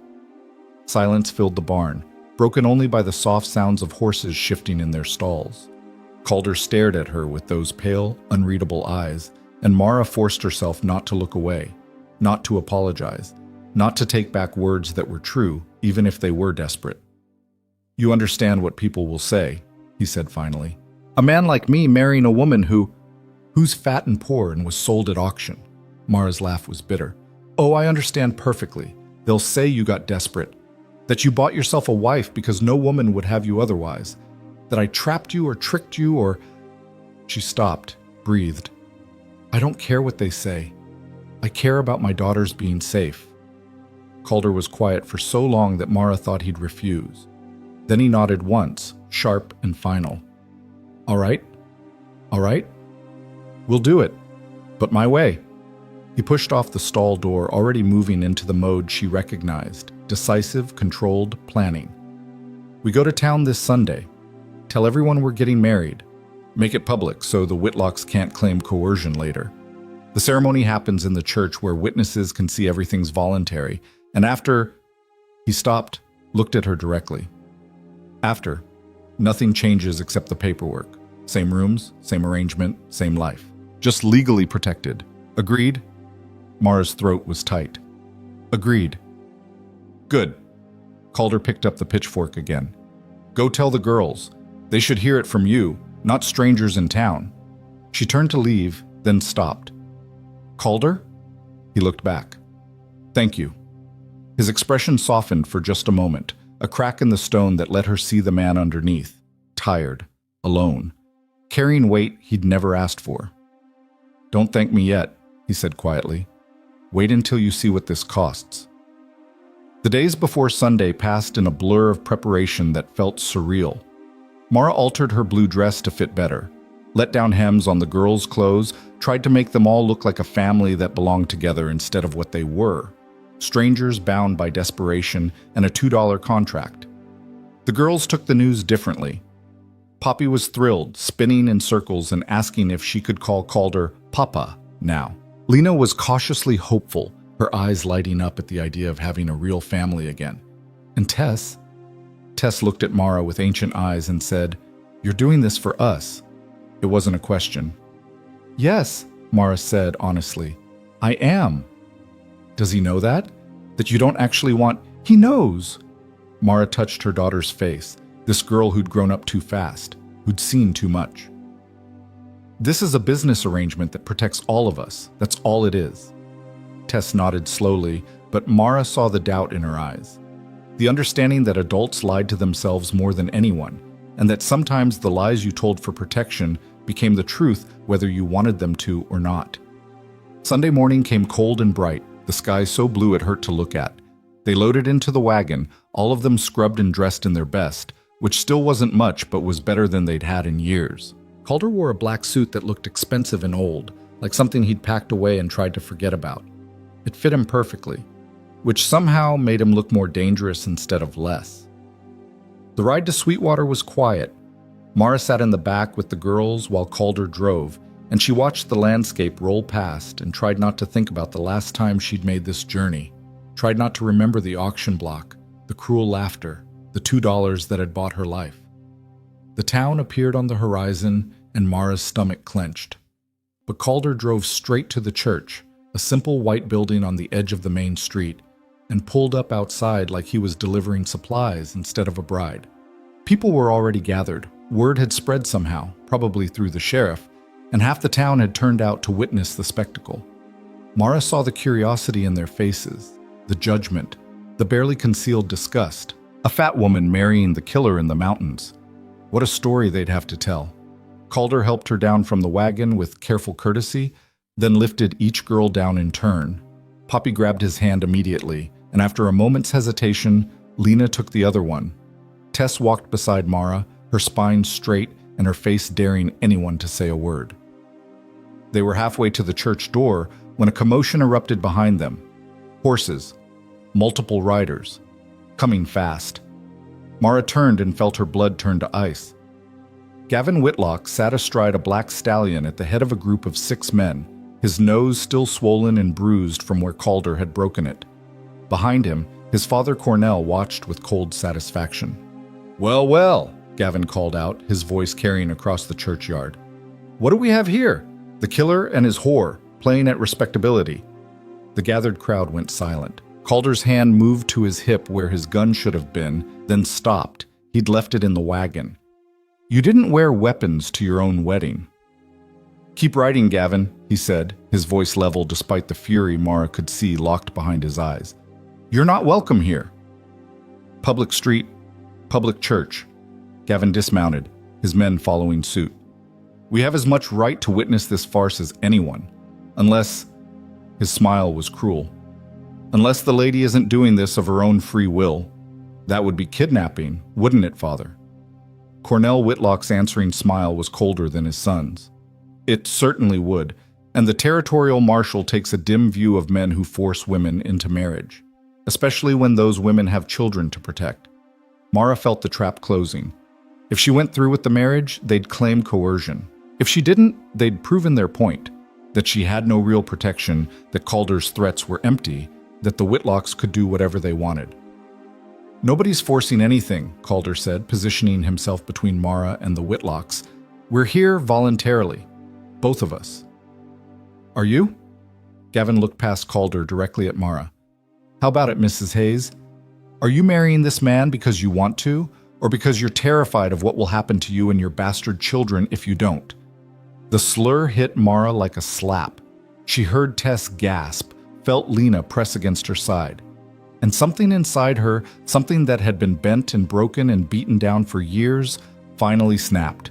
She stepped around Calder before he could stop her, walked straight to where Gavin Whitlock stood smirking, and looked up at him with every ounce of contempt she'd ever swallowed. "My daughters," she said clearly, her voice cutting through the gathered silence, "are not bastards. They're children who survived a drunk father and a starving winter, and men like you who think cruelty is entertainment. And yes, I'm marrying Calder Rourke. Not because I'm forced to, not because I'm desperate, but because he's the only man I've met in this godforsaken territory who treats me like a human being instead of a joke." Gavin's smile faltered. "You expect anyone to believe. I expect you to shut your mouth and get off this church property before I ask my future husband to finish what he started with your face." The words came from somewhere deep and furious, some part of Mara that had been silent too long. "You want to call me a whore? Fine. I've been called worse by better people. You want to question my choices? Go ahead. But don't you dare." Her voice rose, shaking with rage. "Don't you dare insult my children or claim to know what's in my heart." The crowd was utterly silent now. Even Cornell Whitlock looked taken aback. "And Calder?" Calder was staring at her like he'd never actually seen her before, like she'd been hidden behind fog and suddenly stepped into sunlight. Mara turned to the gathered townspeople, these strangers who'd watched her be sold and hadn't said a word. "I'm Mara Hayes," she said to all of them. "I was sold at auction 6 weeks ago for $2. I've been fat my whole life, and poor most of it, and I've survived things you can't imagine. And today I'm choosing to marry a man who's given me and my daughters more respect in 6 weeks than the rest of this town gave us in 2 years. She looked at the Whitlocks. "So if you want to object, object. But do it honestly. Admit you're angry because you lost, not because you care about my welfare." Gavin's face flushed dark red. He took a step toward Mara, his hand rising like he meant to strike her, and suddenly Calder was there. Not threatening, not violent, just there. A wall of controlled fury between Mara and harm. "Touch her," he said quietly, "and I'll put you in the ground next to your horse." That's not a threat. It's a promise I'll keep in front of all these witnesses, and I'll hang for it gladly. The two men stared at each other, and Mara could feel the violence hovering in the air like summer lightning. One word, one move, and blood would soak into the churchyard dirt. Then Sheriff Birch was there, stepping between them with his hand on his gun. "That's enough. Gavin, Cornell, you've said your piece. Now move along before I arrest you both for disturbing the peace." "We haven't broken any laws," Cornell said coldly. "Neither has Calder. Yet." Birch's voice carried weight. "But if you stay here, somebody will, and I guarantee you won't like how that ends. So go, now." For a long moment, nothing moved. Then Cornell jerked his head toward the horses. "Come on, Gavin, we've made our point." "Have we?" Gavin's eyes were fixed on Mara with pure hatred. "Or have we just proven that trash marries trash and nobody cares?" He turned and walked away before Calder could respond, mounting his horse with theatrical fury. The Whitlocks rode off in a cloud of dust and implied threats, leaving the crowd murmuring and the wedding party standing in shocked silence. Mara's legs were shaking so hard, she thought they'd give out. But she forced herself to stand straight, to meet the eyes of the townspeople, to show nothing but strength, even though she wanted to collapse. "Well," the preacher said from the church doorway, his voice dry, "I suppose if anyone has additional objections, now would be the time." Nobody spoke. "Then let's proceed." He gestured them inside, "before we have any more excitement." The ceremony was mercifully brief.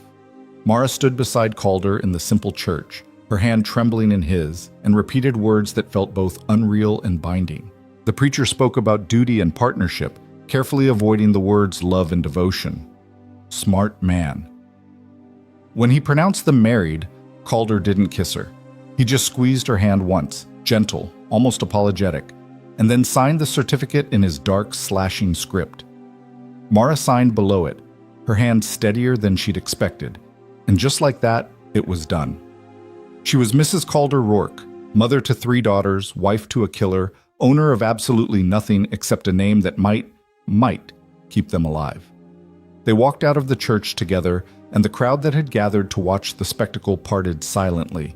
No rice, no cheers, no celebration, just witnesses to a transaction wrapped in vows. Calder helped her into the wagon, lifted the girls up after, and drove them home without a word. The silence stretched for miles, broken only by Poppy's whispered questions to Lena and the creak of wagon wheels on stone. When they reached the ranch, the sun was setting behind the mountains, painting everything in shades of red and gold. Calder stopped the wagon and sat for a moment, staring at the house like he was seeing it for the first time. "That was the bravest thing I've ever seen," he said quietly, not looking at Mara. "What you said to Gavin, to all of them." Mara's throat was tight. "It was foolish. It was brave." He turned to her then, and his eyes held something she couldn't name. "You didn't have to defend me, or yourself. You could have stayed quiet." "I'm tired of being quiet." A ghost of a smile touched his mouth. "Good. Don't stop now." He climbed down and helped them all out, and they went inside to a house that looked exactly the same as when they'd left it that morning, but somehow felt entirely different. Because now it wasn't just Calder's ranch where Mara and the girls worked. Now it was their home, legal and legitimate and theirs, at least on paper. And right now, with the Whitlocks plotting revenge and the whole town whispering and the future uncertain as Wyoming weather, paper was the only protection they had. So Mara would take it, would hold it like a shield and pray it was enough. Because it had to be. They'd come too far to turn back now. The retaliation came 3 nights later, not with warnings or threats, but with fire. Mara woke to Calder's hand on her shoulder, shaking hard, his voice low and urgent in the darkness. "Get the girls. Get them out of the house. Now!" She was on her feet before her mind caught up, instinct overriding confusion. "What? The barn's on fire. They might come for the house next. Move." He was gone before she could respond, his boots thundering down the stairs. Mara ran across the hall and burst into the girls' room where Tess was already sitting up, eyes wide in the orange glow flickering through the window. "Fire!" Mara said, grabbing blankets. We're going outside, don't argue, just move. She got them downstairs and out the front door in less than a minute, Poppy crying against her shoulder, Lena clutching her cornhusk doll, Tess silent and focused. The barn was an inferno, flames reaching 30 feet high, consuming the structure with a roar that sounded like a living thing screaming. The heat hit them even from 100 yards away, and Mara could hear the terrible sounds of animals inside, the horses, the cattle in the near pens, the chickens. Calder was running toward the barn, and Mara's heart stopped. No, Calder, don't!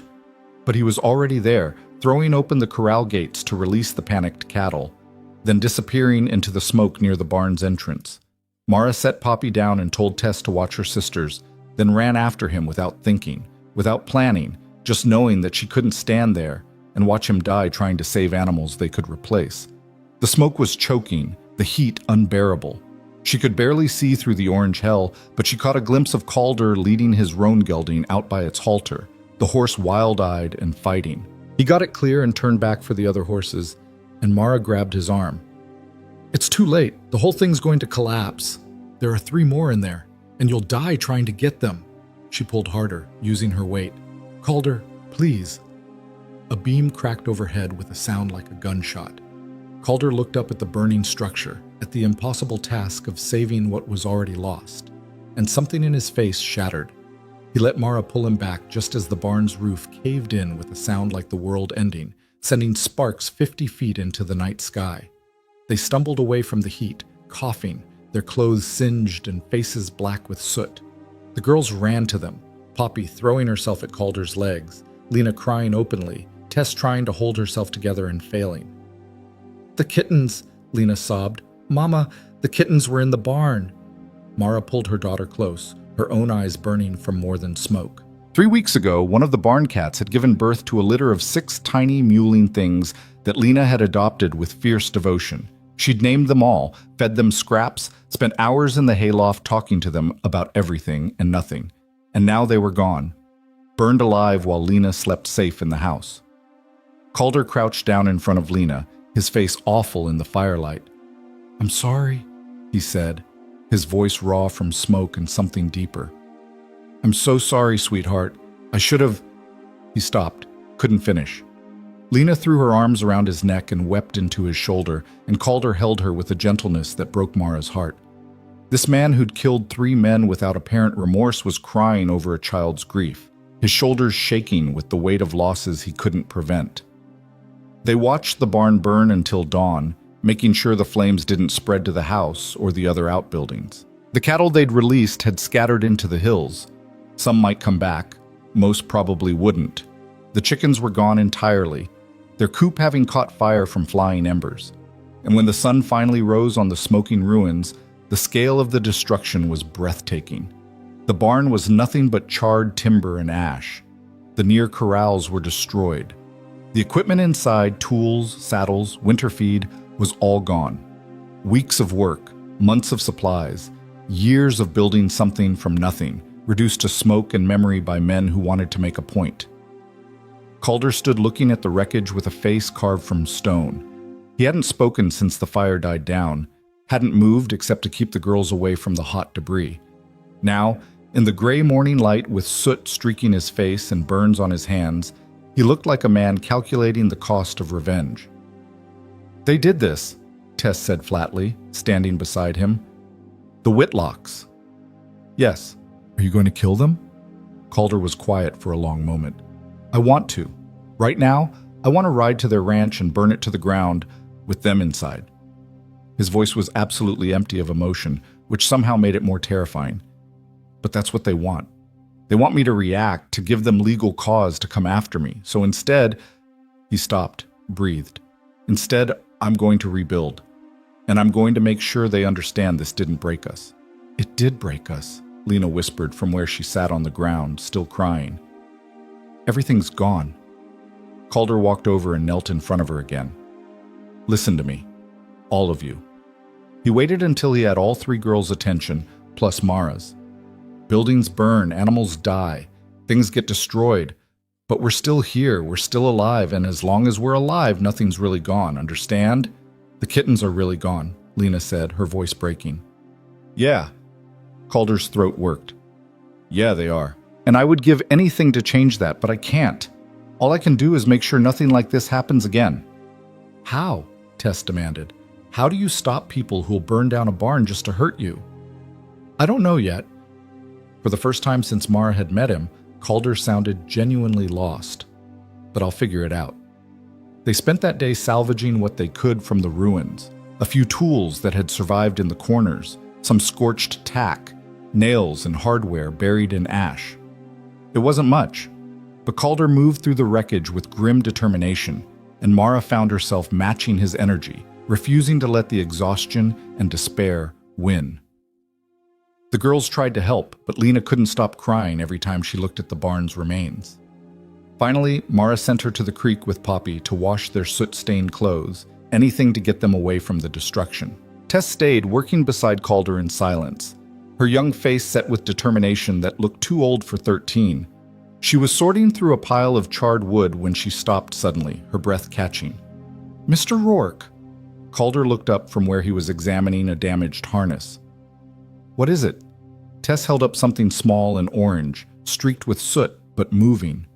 One of them lived.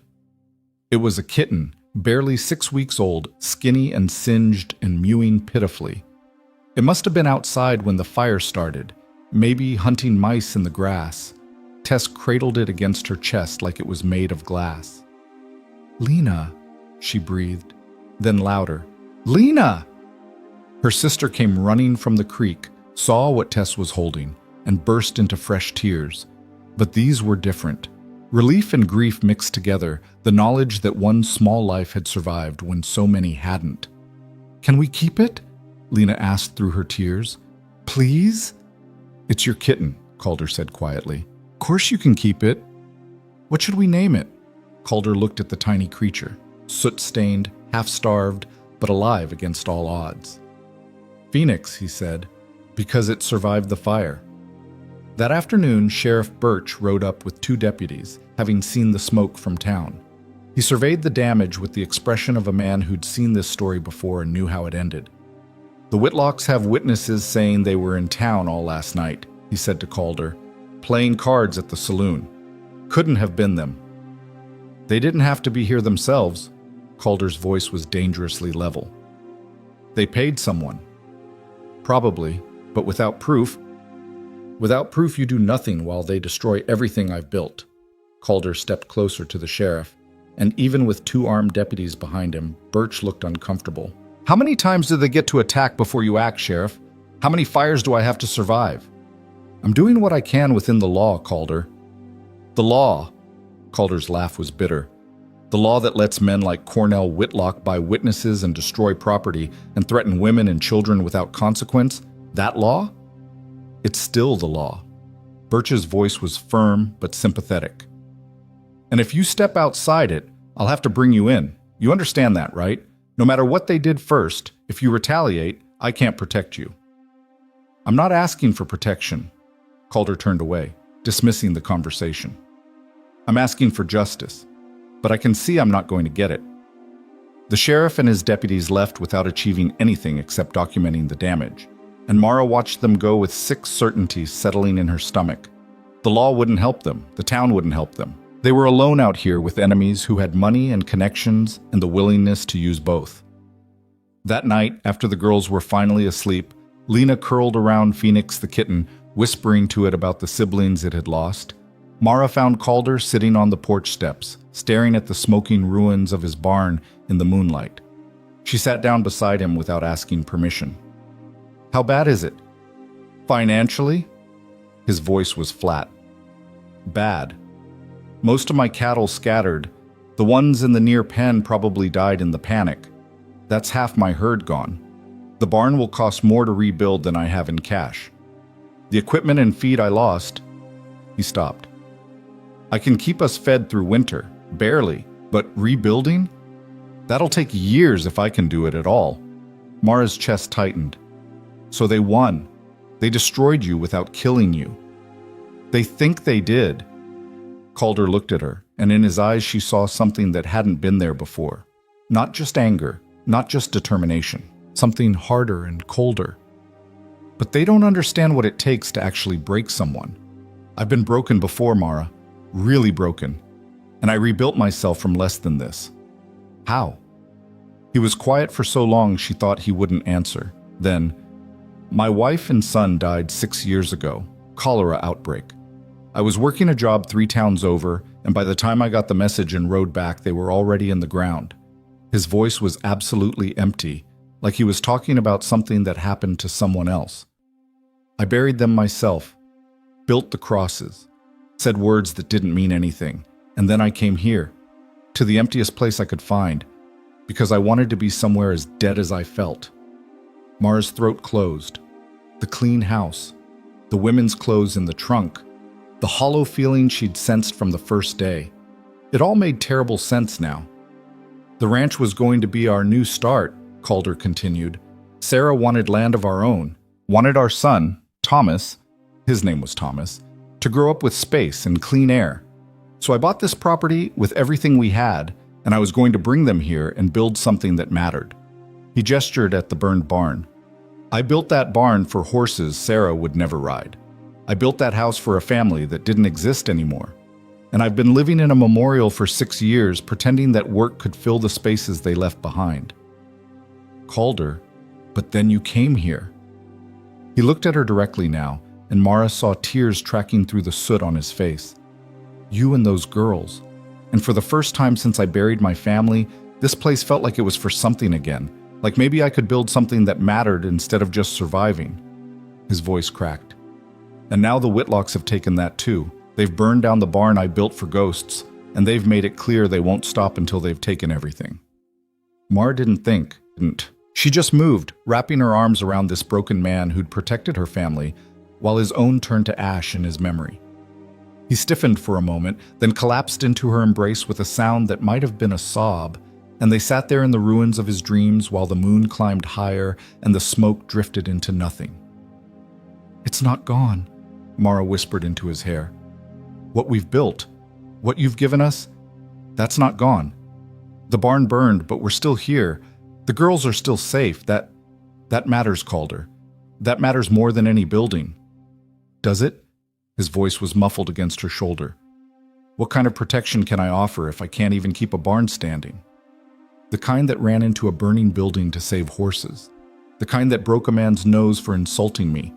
The kind that gave 3 starving children a home when the whole world had given up on them. She pulled back enough to look at his face. You're not defined by what the Whitlocks destroy. You're defined by what you build in spite of them. Calder searched her eyes like he was looking for truth in the darkness. I don't know how to rebuild this. Don't know if I can. Then we figure it out together. Mara surprised herself with the certainty in her voice. You're not alone anymore, Calder. Like it or not, you married me. That means your problems are my problems. Your fight is my fight. So stop trying to carry everything yourself and let me help. Help how? We don't have money, don't have materials, we have each other. And we have neighbors who've watched the Whitlocks run roughshod over this valley for years. Maybe an idea was forming, dangerous and uncertain, but possible. Maybe it's time to remind people that bullies only win when everyone stands aside and lets them. Something shifted in Calder's expression. Not hope exactly, but something close. What are you thinking? I'm thinking we need to make noise. Make this public. Make sure everyone knows what the Whitlocks did and force them to choose sides. Mara stood up, pulling Calder with her. The sheriff won't help because he doesn't have proof. Fine. We'll get proof. And in the meantime, we'll rebuild that barn ourselves, and we'll do it where everyone can see. We'll show the Whitlocks and the whole territory that burning us down just made us stronger. That's crazy. Probably. Mara crossed her arms. But it's better than sitting here waiting for them to come back and finish the job. And I'm tired of being afraid. I'm tired of letting powerful men decide what happens to my life. So either we fight back or we surrender. Your choice. Calder stared at her for a long moment. Then, for the first time since the fire, he smiled. It was a small thing, fragile and uncertain, but it was real. You know what Sarah would have said if she were here? What? That she liked you, that you've got more spine than sense, which was her favorite kind of person. His smile faded but didn't disappear entirely. All right, We fight back, but we do it smart. No violence, no revenge, just... He looked at the ruined barn. Just rebuilding in plain sight and daring them to stop us. Deal. They shook on it there in the moonlight, two people who'd been broken by different tragedies standing in the wreckage of the latest attack, and making a choice that probably wouldn't work, but was better than surrender. The next morning, Calder rode to town alone despite Mara's protests. He came back 6 hours later with lumber, not much, just enough to start framing, and 3 men she didn't recognize. They were ranchers from the Eastern Valley, weathered men with calloused hands and careful eyes. "Heard about your barn," one of them said to Calder while they unloaded the wagon. "Heard the Whitlocks finally crossed a line they shouldn't have." "You heard right." "Well," the man spat tobacco juice into the dirt, "some of us are tired of watching them burn people out and buy up land with intimidation. Figure it's time to show some solidarity. So we brought lumber, and tomorrow we'll bring more. And we'll help you build that barn back up, if you'll have us." Mara stood on the porch with the girls, watching this small miracle unfold. 3 men. Not an army. Not salvation. But 3 men who'd decided that enough was enough, and who were willing to put their backs into proving it. It wasn't much. But it was more than they'd had yesterday, and sometimes, Mara was learning, that was enough to start with. Over the next week, more people came. Not many. Most of the valley was still too afraid of the Whitlocks to openly defy them. But a handful of ranchers, a few homesteaders, even the blacksmith from town showed up with tools and time and a quiet determination to help. They worked from dawn to dusk, raising the barn's frame while Mara and the girls kept them fed with food stretched thin but offered generously. Calder worked alongside them, and Mara watched him transform from the isolated, grieving man she'd met into something that looked almost like a leader. He directed the construction with quiet authority, thanked every person who helped, and slowly, so slowly she almost didn't notice it happening, started to seem less like a man waiting to die and more like one who'd found a reason to live. The girls felt it too. Tess started smiling at the workers' jokes. Lena showed everyone Phoenix, the kitten, now growing stronger every day. And Poppy appointed herself official water carrier, bringing cups to the men with such serious importance that more than one weathered rancher had to hide a smile. On the 8th day, when the barn's frame was finally standing and the roof was going on, Cornell Whitlock sent a lawyer. The man arrived in a fine carriage, wearing an expensive suit and carrying papers that he claimed were legal documents requiring Calder to cease construction on the grounds that the new barn violated territory building codes and represented a fire hazard to neighboring properties. Calder read the documents with a face like stone. Then he tore them in half and handed them back. "Tell Cornell Whitlock that if he wants to stop me building on my own property, he'll have to come here and do it himself. And tell him..." Calder stepped closer to the lawyer, who suddenly looked much less confident. "Tell him that this barn is going up whether he likes it or not. And every person helping build it is a witness to his harassment. So if he's smart, he'll back down before this turns into something he can't buy his way out of." The lawyer left quickly, and 2 days later they got their answer. Not through lawyers or legal threats, but through a document delivered by Sheriff Birch himself.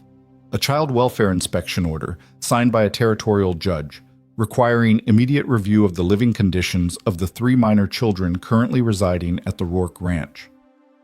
"It's the Whitlocks," Birch said quietly, handing the papers to Mara. "They're claiming the girls are in danger, that the fire proves you can't protect them, that they should be removed and placed in..." He stopped, his face grim. "In the care of a suitable family. They're trying to take your daughters." Mara's vision went white at the edges. "No. I don't have a choice, Mrs. Rourke. It's a legal order. I have to at least investigate." "Then investigate." Calder's voice cut through her panic.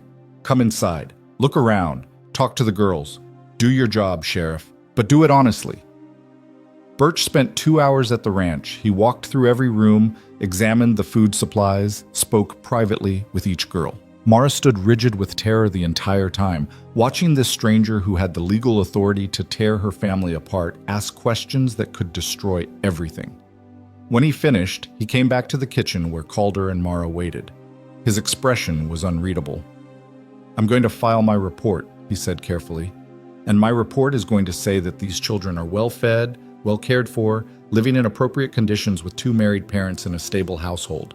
The fire was arson, not neglect, and there's no legal basis for removal. Mara's knees nearly buckled with relief. Thank you. But, Birch held up a hand, this won't be the end. The Whitlocks will push back. They'll find another judge, file more complaints, manufacture more evidence. They want those girls away from here because it removes your legal protection as a family. You understand that, right? I understand. Calder's arm went around Mara's shoulders, steady and sure. But they'll have to go through both of us to get them, and I don't think they're prepared for that fight. I hope you're right. Birch moved toward the door. Because if you're wrong, this is going to get a lot uglier before it gets better. He left, and Mara turned into Calder's embrace, finally allowing herself to shake. They're trying to take my babies. They won't succeed. His voice was absolute certainty.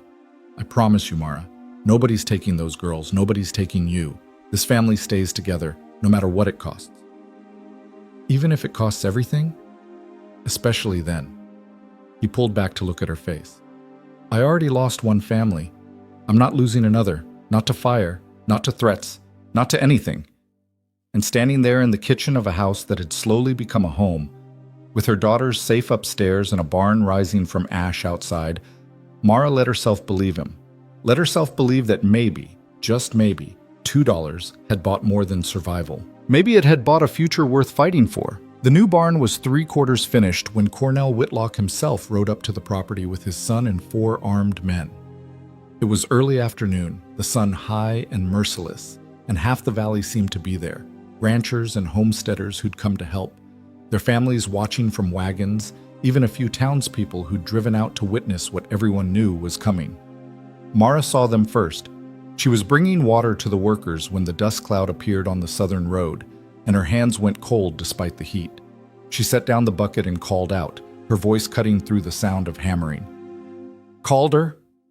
He was on the barn roof, fitting shingles, but something in her tone brought him down the ladder fast. By the time Cornell Whitlock reined in his horse at the edge of the worksite, Calder was standing in front of the partially completed barn with 20 men at his back and his hand resting on his hip where his gun should have been, but wasn't, because he'd made a promise to rebuild through work instead of violence.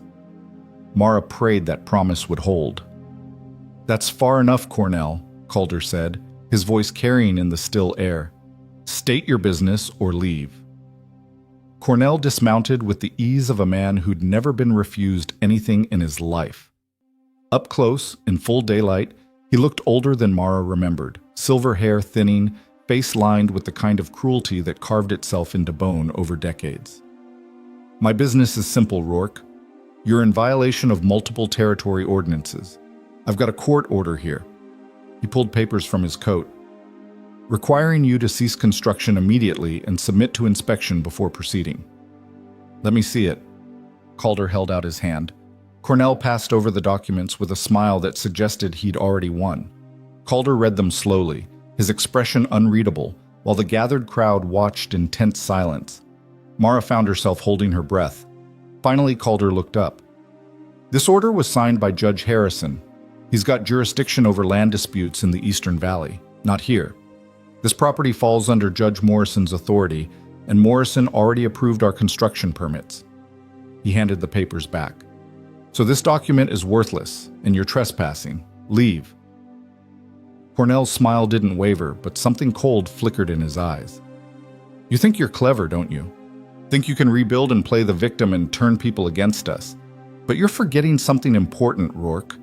He gestured at the watching crowd. These people might help you build a barn.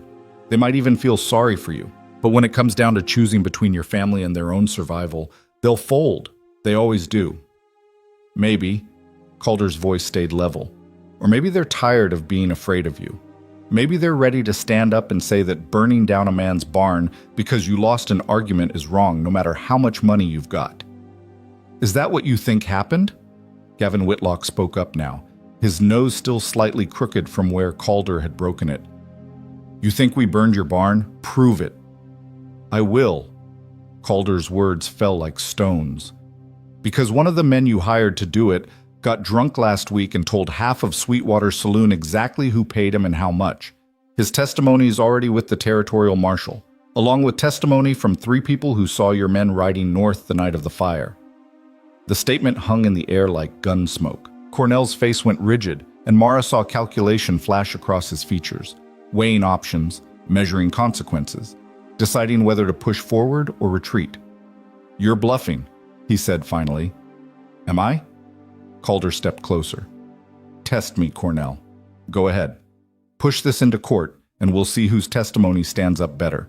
A drunk you paid to commit arson, or 20 witnesses who'll swear you've been harassing my family since the day I bought Mara's contract." "That woman," Cornell's voice dripped contempt.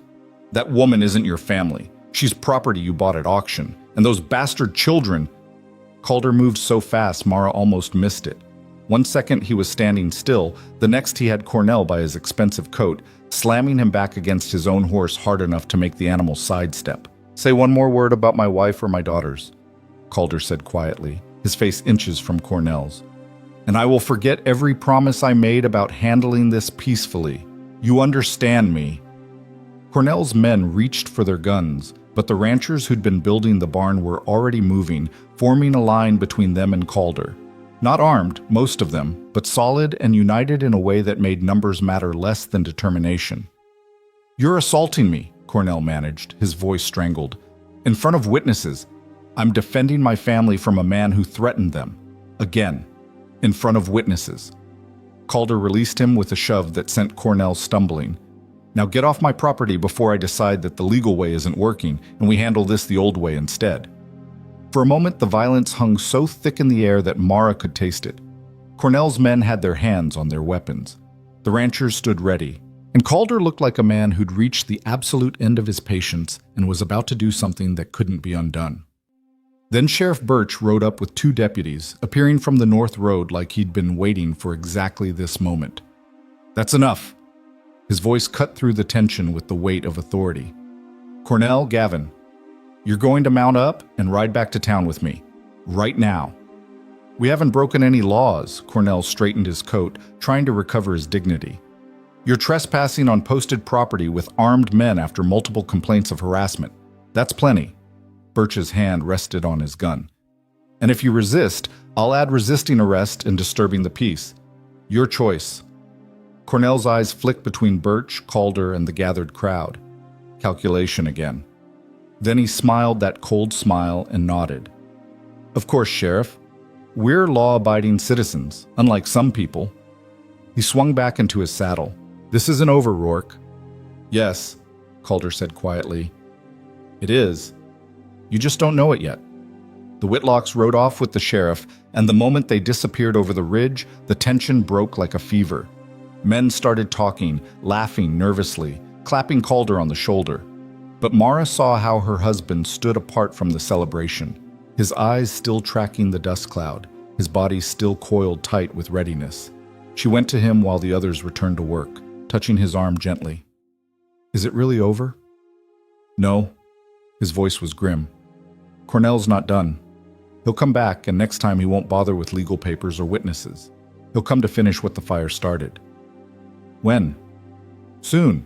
Maybe tonight, maybe tomorrow, but soon." Calder looked at her with eyes that had seen too much violence and knew exactly what was coming. "I need you to take the girls into town. Stay with the preacher or go—" "No." "Mara, but I said no." She crossed her arms, planting her feet. "We've run before. We've hidden before. We've spent our whole lives being afraid of men like Cornell Whitlock. But this is our home now, our family, and I'm not leaving you to face them alone. If you stay, you might die. The girls might grow up knowing their mother stood her ground when it mattered instead of running away." Mara's voice was steady despite the fear churning in her stomach. "Besides, you think Cornell won't find us in town? You think he'll just let us go if we leave?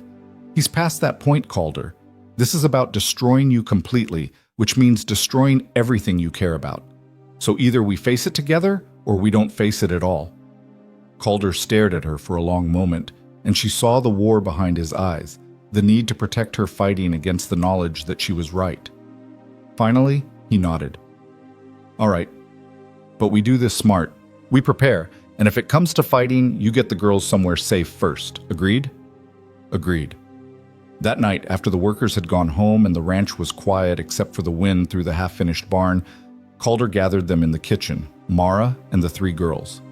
He laid his rifle on the table, along with a pistol Mara had never seen before.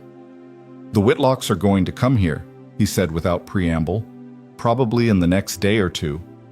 When they do, it's going to be violent. So I need all of you to understand the plan." Tess's face was pale, but set. "What plan?" "If men come riding hard toward the house, Mara will take you three and run for the root cellar. It's built into the hillside with stone walls and a heavy door. You can lock it from inside and it's got ventilation so you can stay there for hours if you need to. You don't come out until I come get you myself. Not if you hear gunfire. Not if you hear me calling. Not unless I give you the code phrase we're going to decide right now." He looked at each of them in turn. "Because if the Whitlocks take this ranch, they might try to lure you out by pretending to be me. So pick something only we would know. Something they couldn't guess." Poppy spoke up, her small voice serious. "Phoenix?" Calder nodded slowly. "Phoenix. Good. So I come to the root cellar and I say, 'Phoenix says it's safe,' and only then do you open the door. For anyone or anything else, you stay hidden. Clear?" "Clear," Mara said, though her throat was tight. "But what about you?" "I'll be defending the house, and I won't be alone." He pulled back the curtain, and Mara saw shadowed figures moving around the property's perimeter. "Some of the men who helped build the barn are staying, volunteered to help defend it too. We've got 8 of us total, which isn't much against however many Cornell brings, but it's more than just me." "You're planning a war," Tess said flatly. "I'm planning to survive one." Calder met her eyes. "There's a difference. I'm not riding to their ranch, not attacking first, just making sure that if they come here with violence, they pay a price high enough that they'll think twice about ever coming back." Lena was crying silently, tears streaming down her face while she clutched Phoenix, the kitten. "I don't want anyone to die." Calder's expression softened. He came around the table and knelt in front of her, his scarred hands gentle on her shoulders. "I know, sweetheart. I don't want that either. But sometimes bad people force good people to make hard choices. And the hardest choice is standing up and saying no more when you know it might cost everything." He touched the kitten carefully. "Phoenix survived the fire because she was strong and lucky. You're going to survive this the same way. By being strong and staying hidden and trusting that the people who love you are doing everything they can to keep you safe." "Do you love us?" The question came from Poppy, blunt and honest the way only a 6-year-old could be. Calder went very still. Mara held her breath, wondering how this man who'd spent 6 years grieving one family would answer a question about loving another. "Yes," he said finally, his voice rough. "I do. All of you. More than I thought I could love anything again." He stood, clearing his throat. "Now go upstairs and get some sleep. Mara and I will keep watch tonight." The girls went, Tess herding her sisters with protective efficiency, and when they were gone, Calder sagged against the table like his strings had been cut. Mara moved to his side, her hand finding his. "You meant that," she said quietly. "What you told them." "Every word." He turned his hand over, lacing his fingers with hers. "I didn't expect this, Mara. Didn't expect you. Didn't expect to feel anything except emptiness for the rest of my life. But somehow you and those girls cracked something open in me, and now—" He stopped, swallowed hard. "Now I'm terrified of losing you. All of you." "Then don't lose us." Mara squeezed his hand. "Fight for us. Survive for us. And when this is over, we'll figure out what comes next." "What if there is no next? What if—" She kissed him. It wasn't romantic, wasn't gentle or practiced or anything except desperate and honest and real. She kissed him because words weren't enough, because he needed to know that this thing between them, this strange partnership built on desperation and $2 and slow-growing trust, mattered. That he mattered. When she pulled back, Calder looked stunned. Then something in his face shifted, some final wall crumbling, and he kissed her back with 6 years of loneliness and new hope and the terrifying vulnerability of a man who'd finally let himself care again. They broke apart, breathing hard, foreheads pressed together in the dim kitchen light. "We're going to survive this," Mara whispered. "All of us. Together." "Promise me something," Calder's voice shook. "If it goes wrong tomorrow, if the Whitlocks get past us, you take the girls and you run. Don't wait. Don't try to help. Just run and don't look back." "Calder, promise me, Mara. Please." She wanted to argue, wanted to say that she'd never leave him. But she had 3 daughters to protect, and sometimes love meant making promises you hoped you'd never have to keep. "I promise." They stayed up through the night, taking turns at watch while the other tried to rest. The men Calder had positioned around the property changed shifts at midnight, quiet shadows moving through darkness, and Mara sat by the window with a rifle she barely knew how to use, watching the southern road for dust that would mean death was coming. Dawn broke cold and clear, painting the mountains in shades of rose and gold. Mara made coffee and breakfast for the defenders. 8 men who were willing to die for a family that wasn't theirs, for a principle that might cost them everything. They ate in grim silence, checking weapons, making plans. The attack came at noon. 15 riders appeared on the southern ridge, moving fast and purposeful. Cornell Whitlock rode in the center, Gavin beside him, and the men flanking them carried rifles openly. This wasn't harassment anymore. This was war. "Get to the cellar," Calder said, his voice absolutely calm despite the terror in his eyes. "Now." Mara grabbed the girls. No arguments this time, no hesitation, and ran for the root cellar built into the hillside behind the house. They made it inside with seconds to spare, and Mara slammed the heavy door shut just as the first gunshot cracked across the valley. The cellar was dark and cool, smelling of earth and stored vegetables. Poppy started crying immediately, and Lena wasn't far behind. Tess held herself together through sheer force of will, but Mara could see her shaking. "It's going to be all right," Mara whispered, pulling them all close. "Your father's out there. The men are out there. They won't let anyone hurt us." "He's not our father," Tess said, but her voice wavered. He's your father." Mara's voice was fierce. "Blood doesn't make family. Love does. And that man loves you more than his own life. So have faith in him." Outside, the gunfire intensified. Mara could hear shouting, the thunder of horses, the splintering crack of wood breaking. She pressed her hands over the girls' ears and prayed to anyone who might be listening that Calder would survive, that the defenders would hold, that this nightmare would end without destroying everything they'd built. Time became elastic. Minutes felt like hours. The sounds of battles seemed to go on forever. Gunfire and screaming, and the terrible silence between salvos when Mara didn't know if everyone was reloading or if everyone was dead. Then, finally, silence. Real silence that stretched and stretched until Mara's nerves were screaming. Footsteps approached the cellar door, heavy boots on packed earth. "Mrs. Rourke?" A man's voice muffled through the thick wood. "It's over. You can come out now." Mara's hand tightened on the rifle. "What's the code phrase?" A pause. Then, "Phoenix says it's safe." Mara's hand shook so badly she could barely work the lock. She pushed open the door and stepped out into afternoon sunlight that seemed too bright, too normal for what had just happened.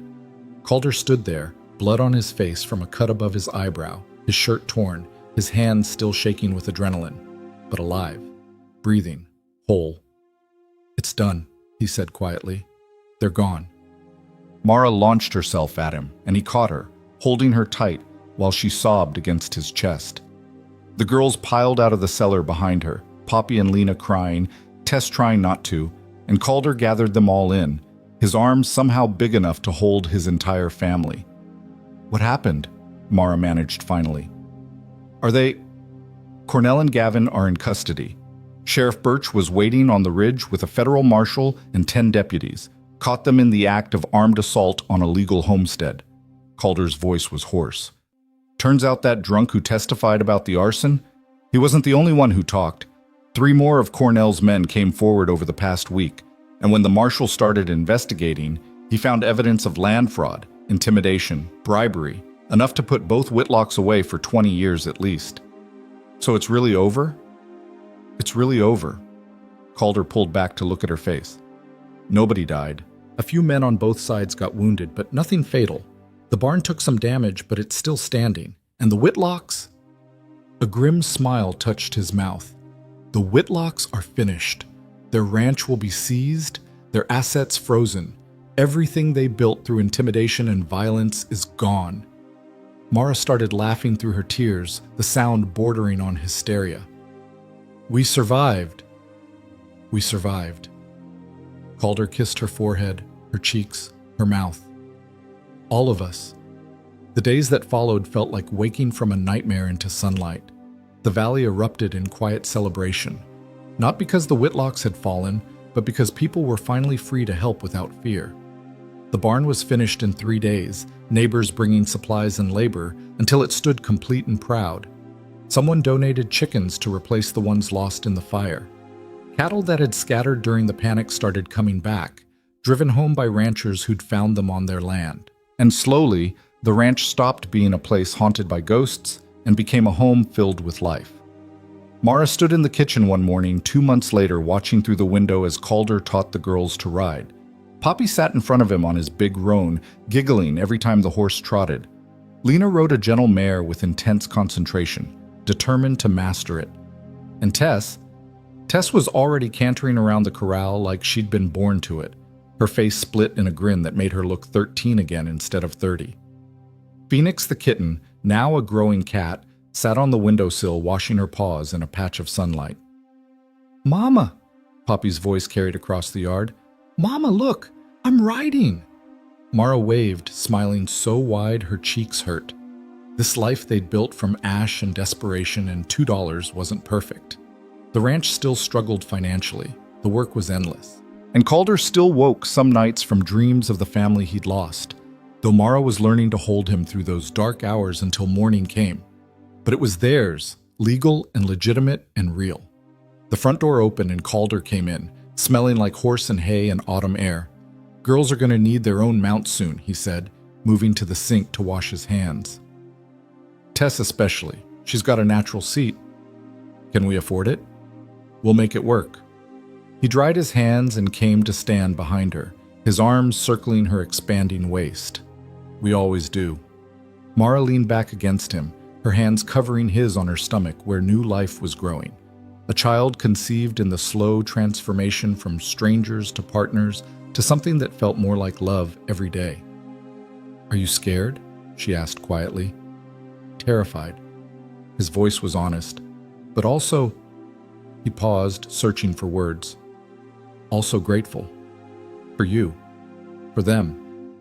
For this second chance I never thought I'd get." "It's not a second chance." Mara turned in his arms to face him. "It's a new beginning. Different from what you lost. Different from what I survived. Just ours." Calder kissed her, slow and sweet and full of promise. Through the window, they could hear the girls laughing, Phoenix meowing, chickens clucking, the sounds of a ranch fully alive. "I love you," he said against her mouth. "I should have said it sooner, but I'm saying it now. I love you, Mara Rourke. I love you too." The words came easily, honestly, without the weight of obligation or fear. Just truth. "Even though you only paid $2 for me." His laugh rumbled through his chest. "Best investment I ever made." Outside, the new barn stood strong against the Wyoming sky, its wood still raw but its structure sound. The garden Mara had planted was yielding its last harvest before winter. The cattle grazed peacefully in pastures no longer threatened by fire or violence. And 3 girls who'd once been starving in a chicken coop were learning to ride horses like they owned the world. Mara Hayes had been sold at auction for $2, mocked and degraded and treated like she was worth nothing. But Mara Rourke, wife, mother, survivor, had built something from that humiliation that no amount of money could buy. She'd built a family, a home, a future where her daughters would grow up knowing their worth wasn't determined by cruel men or desperate circumstances. And standing in her kitchen with her husband's arms around her and her children's laughter floating through the windows, Mara understood something fundamental about value. It wasn't what people paid for you. It was what you built after they tried to break you. And she had built something beautiful, something that would last, something that was finally, completely, eternally hers. Thank you for staying with me until the very end of this story. Perhaps, after everything we've just walked through, what lingers isn't the details, but a feeling that's hard to name. A quiet sense of change, of how a person, once placed at the very bottom by life, can slowly rise again, in the most unassuming way, not through miracles, not through grand gestures, but through patience and a small kindness that arrived at just the right moment. Life can be harsh in its own ways. It doesn't ask if you're ready, and it doesn't measure how much you've already lost. Some people are judged by how they look. Some are given a value so small, they begin to believe it themselves. But the truth is, a person's worth has never been defined by the number someone else places on them. It lives in what they choose to hold on to, even after being hurt. It lives in their ability to remain gentle, in a world that hasn't been gentle to them. And sometimes, it lives in their courage to believe again, even after countless disappointments. This story isn't loud. It doesn't rely on dramatic twists or grand victories. And maybe that's why it feels so real. Because so many changes in life happen just like this. Slowly, quietly, almost unnoticed, until everything is different. Maybe you've had moments where you felt like you weren't enough, like you were left behind, or worse, like you didn't deserve anything good at all. If you've ever felt that way, then perhaps you understand this journey more than you think. And if there is something this story gently leaves with you, it is this: you are not what others say about you. You are not your past mistakes. And you are certainly not the value someone once placed on you in a moment of ignorance.